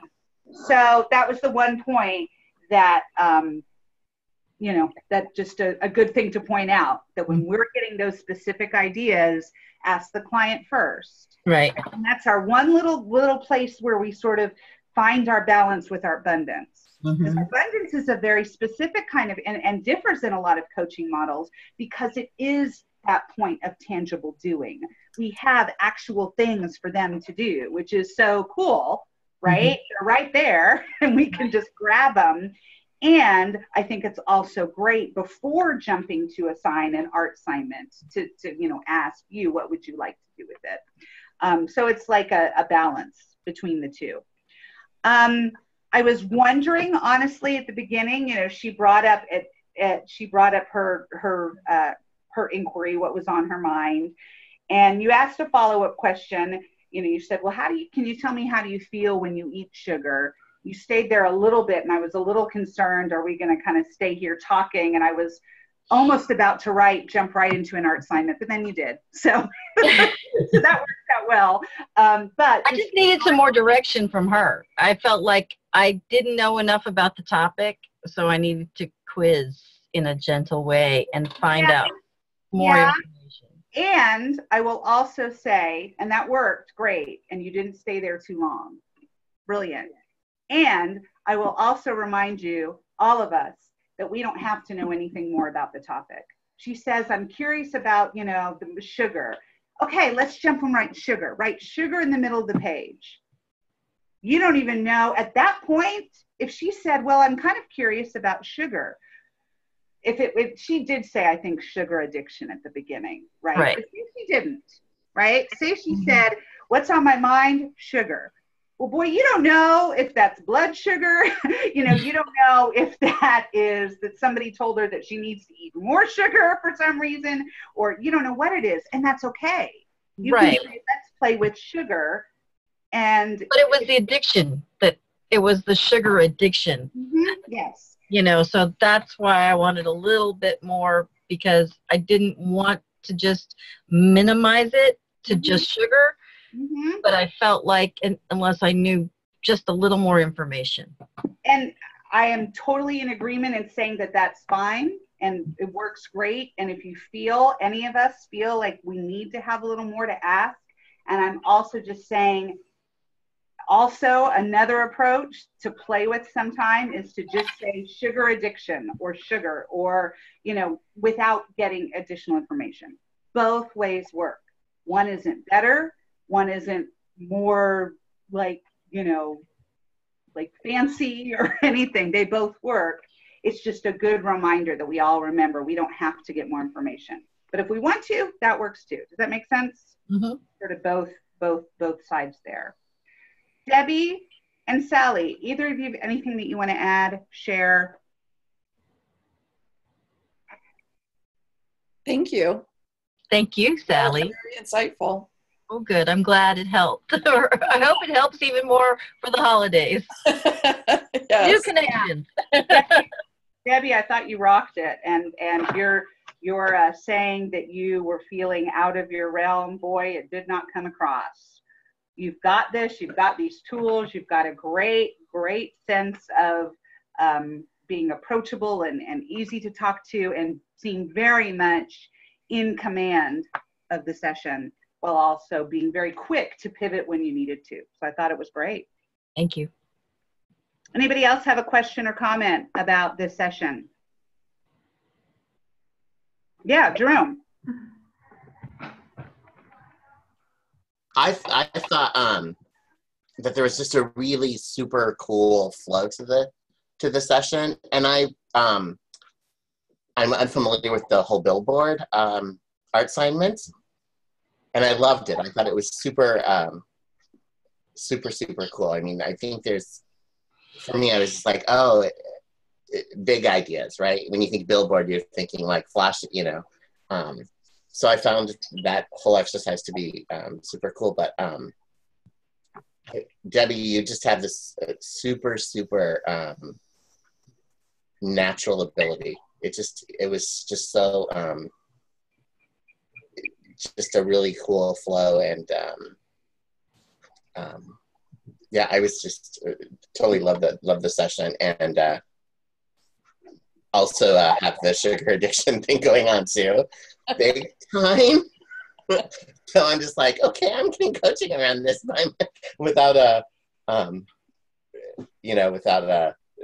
to be coached. So I love that too. But no, yeah, I felt a lot of gratitude to Sally for doing some work. Yeah, no. On my behalf. And what I thought was so, I'm just amazed all the time at how well these tools work to take you to a different place about issues. I mean, just the questions that Debbie was asking and where Sally was going, it just was like Sally being able to honor the way sugar has played a part in her life, and not having to, like when she said, do you want to write a Dear John letter to Sugar? I thought that was like a really great question, even though you were, and then Sally was like, oh no, I think I want to write a letter honoring it too. There's just so much intuitive space in where it was going, and I think I'm going to write my Dear John letters to Sugar and overeating and all those things tonight.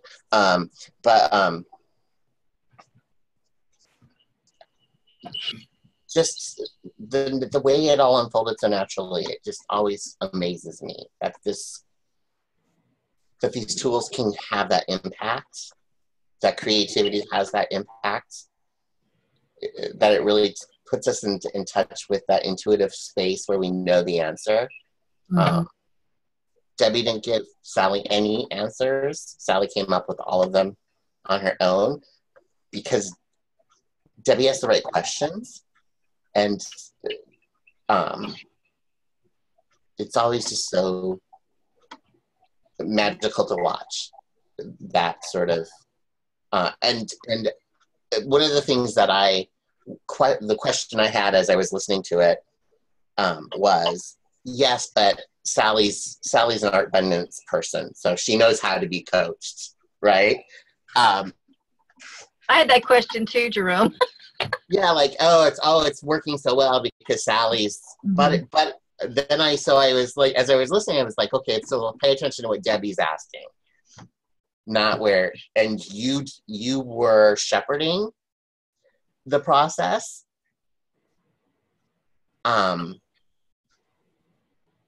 Sally had an openness too, but there was just such that connection. And when you were taking it, I don't think it was Sally at all. It was definitely you, and it just makes me feel so how empowering this process is. Because sometimes in my coaching, I try to use art abundance as much as possible. Sometimes I do. I tell too much. And this whole process of listening to coaching is great because I'm sort of the one who's like, oh, you should do this and how, like direct, rather than having the epiphany, mm-hmm. allowing the epiphany. And that's what I was trying to get at as through this whole conversation was like,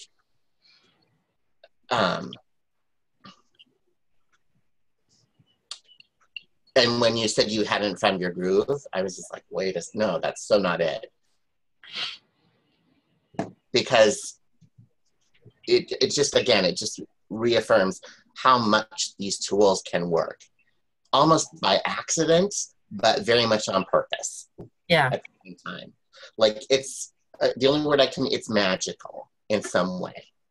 It's the creativity, it's the opening the space, it's the spirit, it's intuitive, it's, do you know what I'm saying? Yes, I do. I feel like I'm talking in circles because I'm trying, but I'm. Well, you know, I was looking, I have the giant billboard is like 3 cards long and lots and lots of words. And you know, I only did like 3 sentences, like a half of my first card. And I just felt like this is not what she needs. So maybe I need to focus on changing that and going a different direction. So I felt that too. That's kind of why I felt, oh my God, I'm doing this wrong. No, but that's what's so cool is that I don't think it's possible to do it wrong. Right. Yeah. Yeah, the way that the times when it quote goes wrong is often when the coach doesn't fully go into it, you know, and when the coach is trying to explain it or or says it and then takes it back. You know, that happens when it feels, you know, it's like, okay, so try to doodle addiction, and then there's a pause.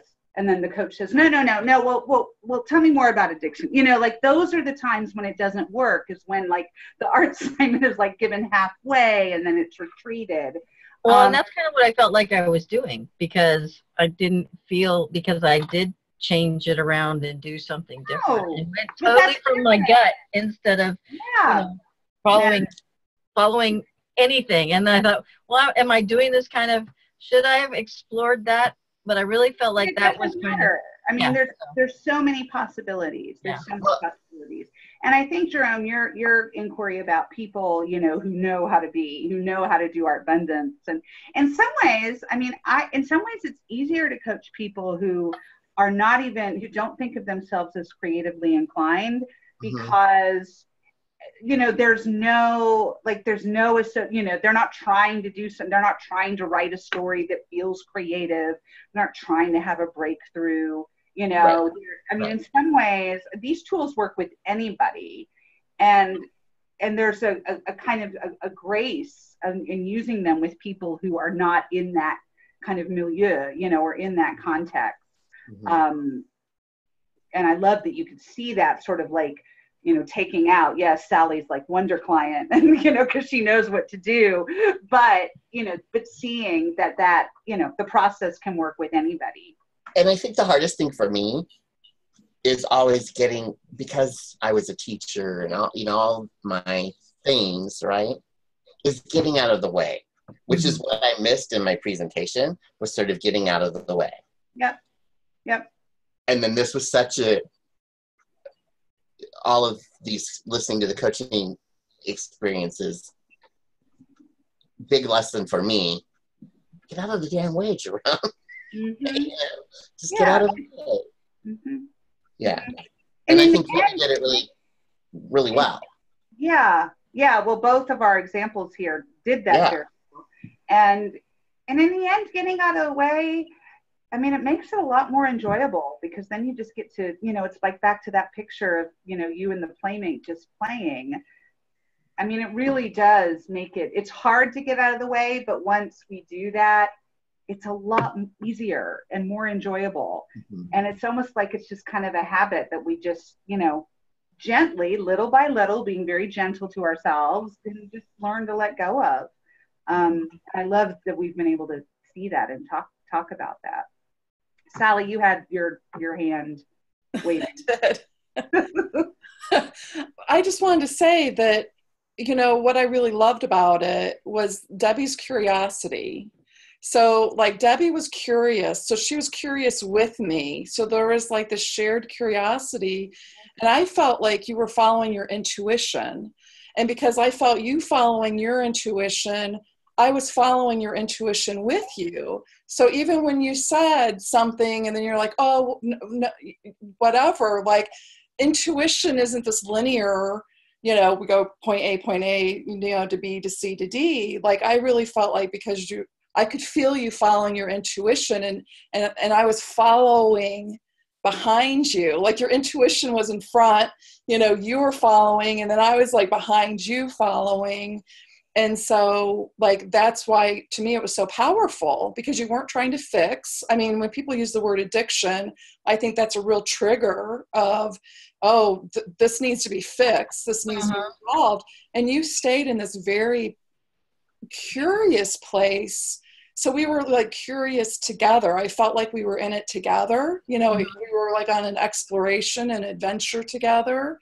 And like when I do the, you know, sign or, you know, volunteer to be the person coached, like I totally like go into this place of like not knowing art abundance, because that's just natural to me. Like I'm not a art abundance, you know, experienced person at that point. And that's why I would ask you, well, you know, do you want me to write this? Because I didn't know, you know, because I was being like this very fresh person that you were coaching, not an art abundance, you know. And I really appreciate that, because I you know, I mean, I, like I said, you know, oh, I'm sorry I wasn't clear, because I thought I was, but I obviously wasn't. So that was a good thing, you know, that, you know, because I really felt like I didn't feel like, I mean, I think the trepidation that we're kind of all in the same boat, you know, on the same ship sailing, but we're sailing in different directions is kind of, you know, what it's kind of a crutch in a way, because you don't know what somebody in the real world is going to do, you know. So I kind of felt both ways. At the beginning, I was like, oh, wow, this is going to be hard. But you made it very easy. And I mean, you know, and I really felt like I was right there, you know, beside you. So, and that we were on a journey together, on an exploration. So I thought that's awesome that it came across that way. Yeah. Awesome. Well done, Debbie. We are going to wrap up our final peer practice piece with Mia's presentation, which is fabulous. So again, I just invite everybody to go to speaker view or whatever view feels best for you. Mia, is there anything you need from me to help? Probably not. I am going to share my screen and throw to a little video that I've made down the track. So if you're awesome. Struggling, maybe you can jump in, but otherwise. I will do that. If you need, if you're struggling, I'll jump in. Otherwise, just take this away, and we are in your hands and very happy to be so. So I'll mute myself and you can start whenever you like. Okay. Hi everyone, welcome to the session. My name is Mia, and I know we've all been here for a while. So before I launch into my presentation, I thought we could take a few moments to just get that energy moving through your body. So I'd love for you to shake your hands, move. If you want to, you can stand up, whatever you'd like to do. And when you feel that energy coming up inside of you, I want you to make some kind of vocal noise, but make it happy, like woohoo! Let it out. Everybody, let it out. It's fantastic. And then when you've, you know, shaken some of that energy out, take a seat. And I'm going to talk to you about energy sources, as in what gives you energy. When you're down, what brings you back? What makes you pop? And from that little exercise we just did, you can see something as simple as movement and making a noise can do it. For me, without question, my energy source is a place, and that place is the beach. When I feel the sun on my skin and smell that salt air, when I feel the shock of cold water, because where I live the water's cold, but when I feel that shock of water on my skin, I just tingle and I feel alive. And so a few weeks ago, my husband and I went down to a place called Browlee Beach, which is about a 2-hour drive from where I live, way too far as I'm concerned. But I really was thinking when I went down there, I have to give a talk. I have to do a presentation. Why don't I take a few happy snaps around the place? Now, that was my plan. So I had my phone with me and I was following behind my husband, Andrew.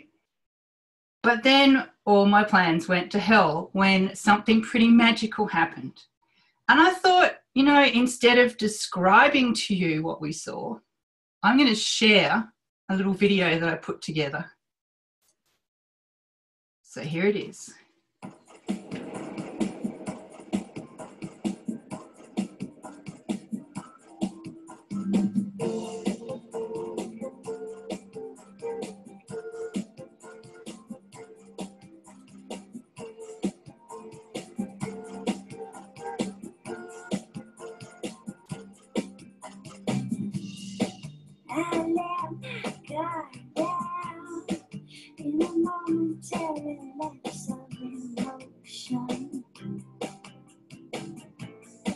It just slipped out, and we both knew my heart would be wrong. I said something I never intended to say. You stop laughing and ask me, do you feel alone in that way? Do you trip on life? Do you run from magic when you kiss someone? Do you make it tragic if you feel too much? Do you start to play when the bird comes out? Do you trip on life?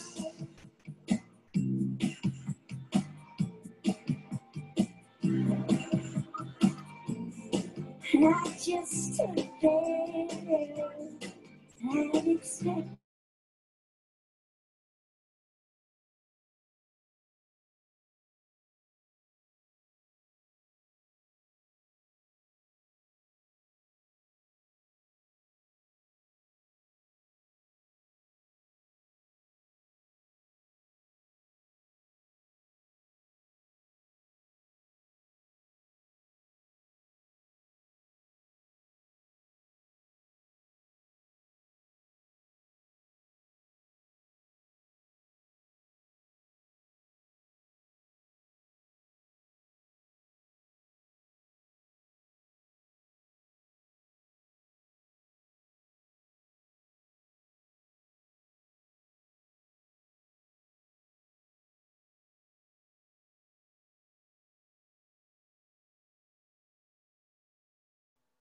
Did we lose Mia, I think?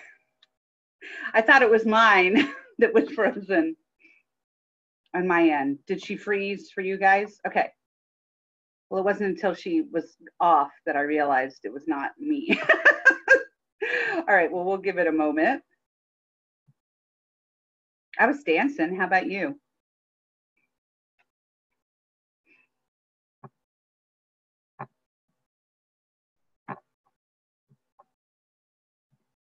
So you guys, I'll go ahead and use this opportunity to talk about what happens when you're presenting and you get knocked off. Well, you all have certainly been on calls or classes with me when that's happened. And ideally, you have somebody who's there who is, you know, kind of there to be your helper, right? Or there to kind of be your backup or your wingman or woman. But even if you don't, you know, usually the participants can kind of talk amongst themselves or can kind of work through it. At this point, it's not like the old days where, you know, this kind of technology was so new and you didn't know if you were supposed to stay on the phone or not. And, you know, now people know if you get knocked off to wait. But it is a good reminder that it's a good idea to have somebody who's there who can kind of, you know, fill the space, check in, take over, see what needs to happen. The important thing, of course, is just to stay calm. It's really easy to kind of get, you know, when something like that happens and then, you know, wow. And, you know, especially in you're trying to figure out how to get reconnected and all of that. It can be, of course, a little stressful. Here comes Mia. Hey, Mia! Yay! So that was so much energy that my computer shut down. We were almost at the end. So I'm just going to pick myself up and tell you that the very end of the video, which I'm not going to dare play now, was just me standing in the water, looking out, kicking it up and laughing. And we've had a little bit of a break in the energy, but I think you got the picture. That was the most amazing rainbow I've ever seen in my life. And it just so perfectly framed that beautiful little island that I couldn't help, but I think you might have seen a few photos of me before it went off. I actually just put the camera down, ran out there and just had to be in that place and in that moment. And it's so important that we do that, that we connect with what gives us energy and that we make the time for it. So I would like to invite you, hopefully pen and paper will withstand the internet. I would like you to get a pen and paper. And I would like you in the middle of your page, as you think about a person or a place or a thing that gives you energy, like the beach gives me, I want you to give your energy source a name and write it down in the middle of the page.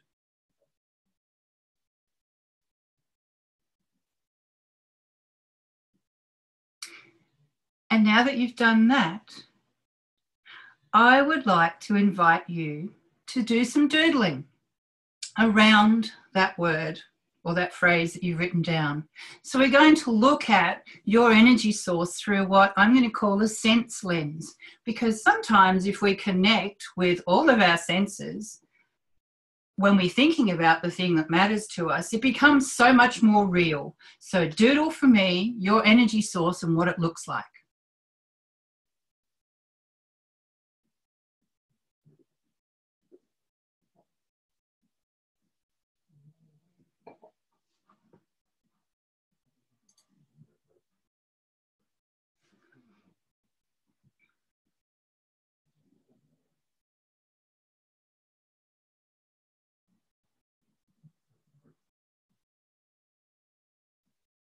Okay.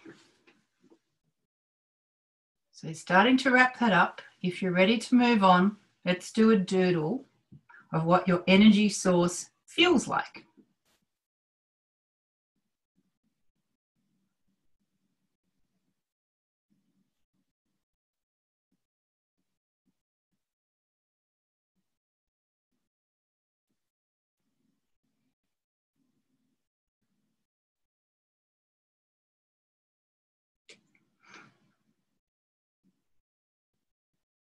And given that the time is moving on, I'll just give you one more. Let's do taste. What might your energy source taste like? Or what taste might remind you of it, if that works better.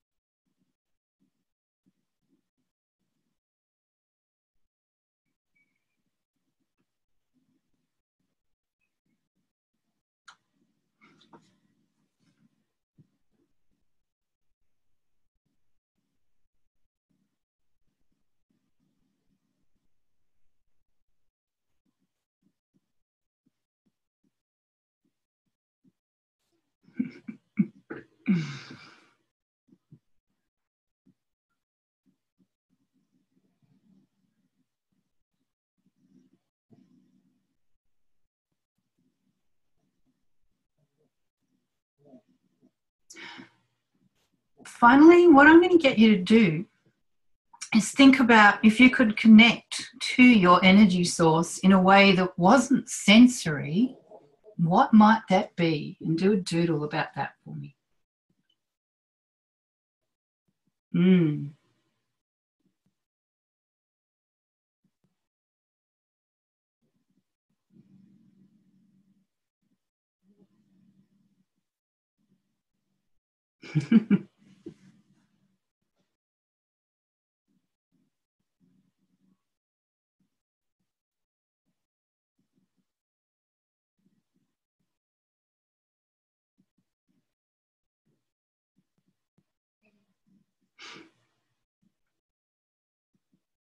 Have a look at your responses as you finish up and make a few notes to highlight anything that you notice that might be interesting for you or that perhaps you hadn't considered before.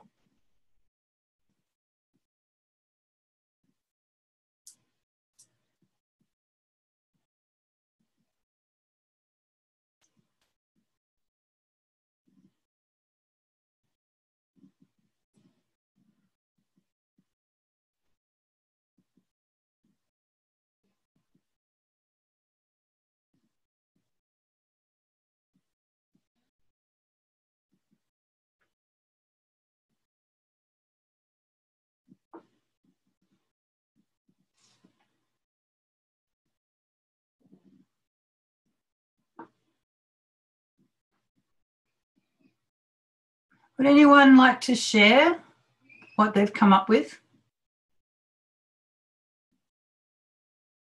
Oh, good on you, Debbie. I'll unmute you. Oh, yep, I think you're there. What have you got? So here you go. This is Miss Artabella. She's a pretty sexy fox. She is. She's fantastic. And she's just so energetic. It just goes all over the place. Up, down, sideways. Not quite sure how that goes. And I have no idea what that is, but it's candy sushi. It's got to be. Fantastic. I love her face. It's fantastic. It's beautiful. Thank you. So did anything interesting come up for you then that you hadn't really thought of before? No, because I was having way too much fun doodling. I love that answer. Thank you. Would anyone else like to share?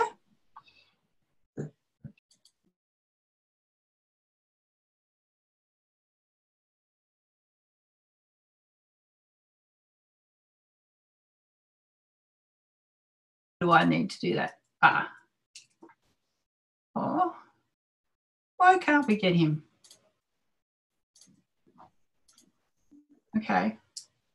There we go. Jerome, over to you. What did you come up with? I hope I did this right. My energy source is music. Fantastic. So there's my picture. Music looks like the sun, or feels like the sun, like sunlight. It looks like a butterfly.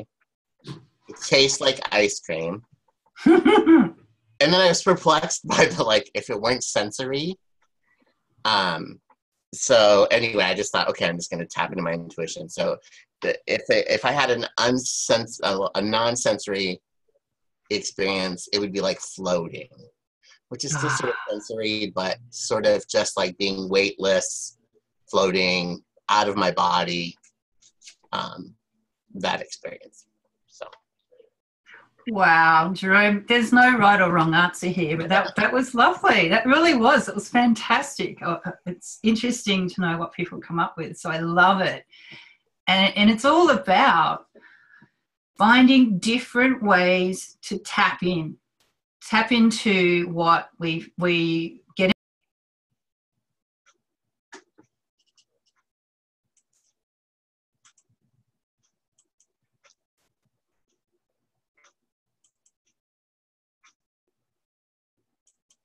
I feel like now is probably a time to give everyone a chance to wrap this up. So to finish up, when I was looking at that footage, and I think you saw it, of that island in the rainbow, it made me think of a snow dome. Did you notice there was rain? It was raining that day. And so it was kind of like there was snow, and the island was perfectly enclosed in like a snow dome. It got me to thinking that when we go away on trips, we often pick up a little souvenir to remind us of how we felt in that place and to remind us of the great time and the energy that we felt when we were there. And so if I were going to give us all an assignment to follow up over the next week, here's what it is. I would invite you to have fun and create your own souvenir that helps you tap back into your energy source and remember it, because we all know that in today's busy world, we get overwhelmed, we get tired, we forget, and sometimes we get to the point of exhaustion before we realize we need replenishing. So I invite you this week to find a way to make your own fantastic, fun-filled, passion-flowing, wonderful souvenir. I'm going to leave it there tonight, guys. Thank you so much, and thanks for your patience. Technology. Oh, you handled that beautifully. That was awesome. You did so great. I have no idea how long I went for. It was just like, oh, this is fun. Well, it was funny because I thought it was on my end that the computer had frozen, so I kind of left everybody hanging because I thought it was me, and then I came in and realized it wasn't. That was so much fun, and a little technical departure. I mean, it didn't take anything away from it. And you came back and you said, "I'm just going to lift myself up, and I'm just going to keep going," and you did. And you know, and again, it gives us things to talk about. We talked about, well, you stepped away because that stuff happens, and we talked about how it's helpful to have somebody who's like a backup who, you know, can be there to, you know, fill the space or just, you know, kind of be a presence until you're able to connect, or, you know, those are good things to have in mind. But I thought you handled it brilliantly. You got right back in and kind of adjusted for time accordingly, and I thought you did wonderfully. This was so much fun. I feel so good. I feel so happy. You just have, you know, you're kind of like that rain of just, you know, like the little happy Mia snow globe glitter flowing down on us, which I just absolutely love. All right, so Mia, how are you feeling now? I can tell you the adrenaline is rushing through my body, but look, you can always improve, but honestly, I think I did about as well as I could, and there was a moment when I first came back, I thought, well, I'm not going to get back, and then I thought everyone's going to have like lost the energy, but I'm glad that it came back for you, because it did for me. It's about just going for it, right? Just getting back into it and just putting it aside. And I just want to pause you there for a moment, and I want to give you the full credit for that, because you came back, you weren't, you know, whining or complaining about technology. You came back and said, all right, well, that was interesting. Here, I'm just going to lift up, keep going, and let's go. And you didn't skip a beat. And so it helped us. I mean, and especially, that's a great way to deal with it no matter what. But it was especially so important and so effective because, of course, your presentation was about energy. So, I mean, it was just ideal, you know, there wasn't any kind of regret or talking about it. It just, you know, you just zoomed right in. It was lovely. So I just want to give you full acknowledgement that the energy core was there because of what you did. Thank you. Thank you. Anybody else have a comment to add for Mia?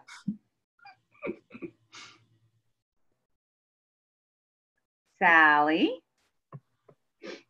Yeah, I wanted to say that I really loved how you kept it in the energy realm, because when you came back, you're like, wow, the energy was really high, you know, and that happens. Like, I can't tell you the number of times I'm on a call where the energy gets so high that the computers just go, you know, I can't do this anymore. And so I really liked how that was the energy you came back with, was, wow, that was powerful. You know, that was high energy. And so the way that you framed it, you know, kept that energy high instead of coming back and going, oh, I don't know what happened, or, you know, dropping the energy, which could have easily have happened. So I loved how you just kept the energy going and was like, wow, that must have been too high. Did I say that? didn't even realize. Thank you. Yeah. Yeah, that was that absolutely. That was lovely. Great way to end. I feel there was just, and even just the order that everything went tonight was just really seemed so flowing and so perfect, from Jerome opening us to Mia closing and the things that happened in between. Really beautiful, great stuff here. And I think that there's been a lot that's come up during these peer practices, and I loved being able to, for the first time, really dive into exploring them with video. It's just been, I think, really fascinating and helpful and illuminating. And tomorrow we're at class, tomorrow in the evening slot. It's all about vision, and this is a class that's a good one to attend live because it's a very interactive and very experiential exercise that we're going to be doing. So I think with that, I will invite all of your little childhood selves back in your sketch at the beginning of class to perhaps come up and say bye-bye. And high five and great job to everybody in Act 20. Debbie is raising a hand. Yes, Debbie. I just wanted to ask, it's 7? Tomorrow, yes. Okay, just wanted to be sure I was on the right page. Yep. Did I say the wrong time? No, I just wanted to double check because Okay. I had other things on my mind. Yes, it is tomorrow, 7 o'clock in this time slot, in this place. And yeah, again, it's a good one to attend live if you can. So congratulations. Do something awesome for yourself, everybody, because this is a moment of completion that is one to be acknowledged and celebrated. And you guys are awesome. Everybody, thanks everyone, and see you tomorrow, 7 o'clock.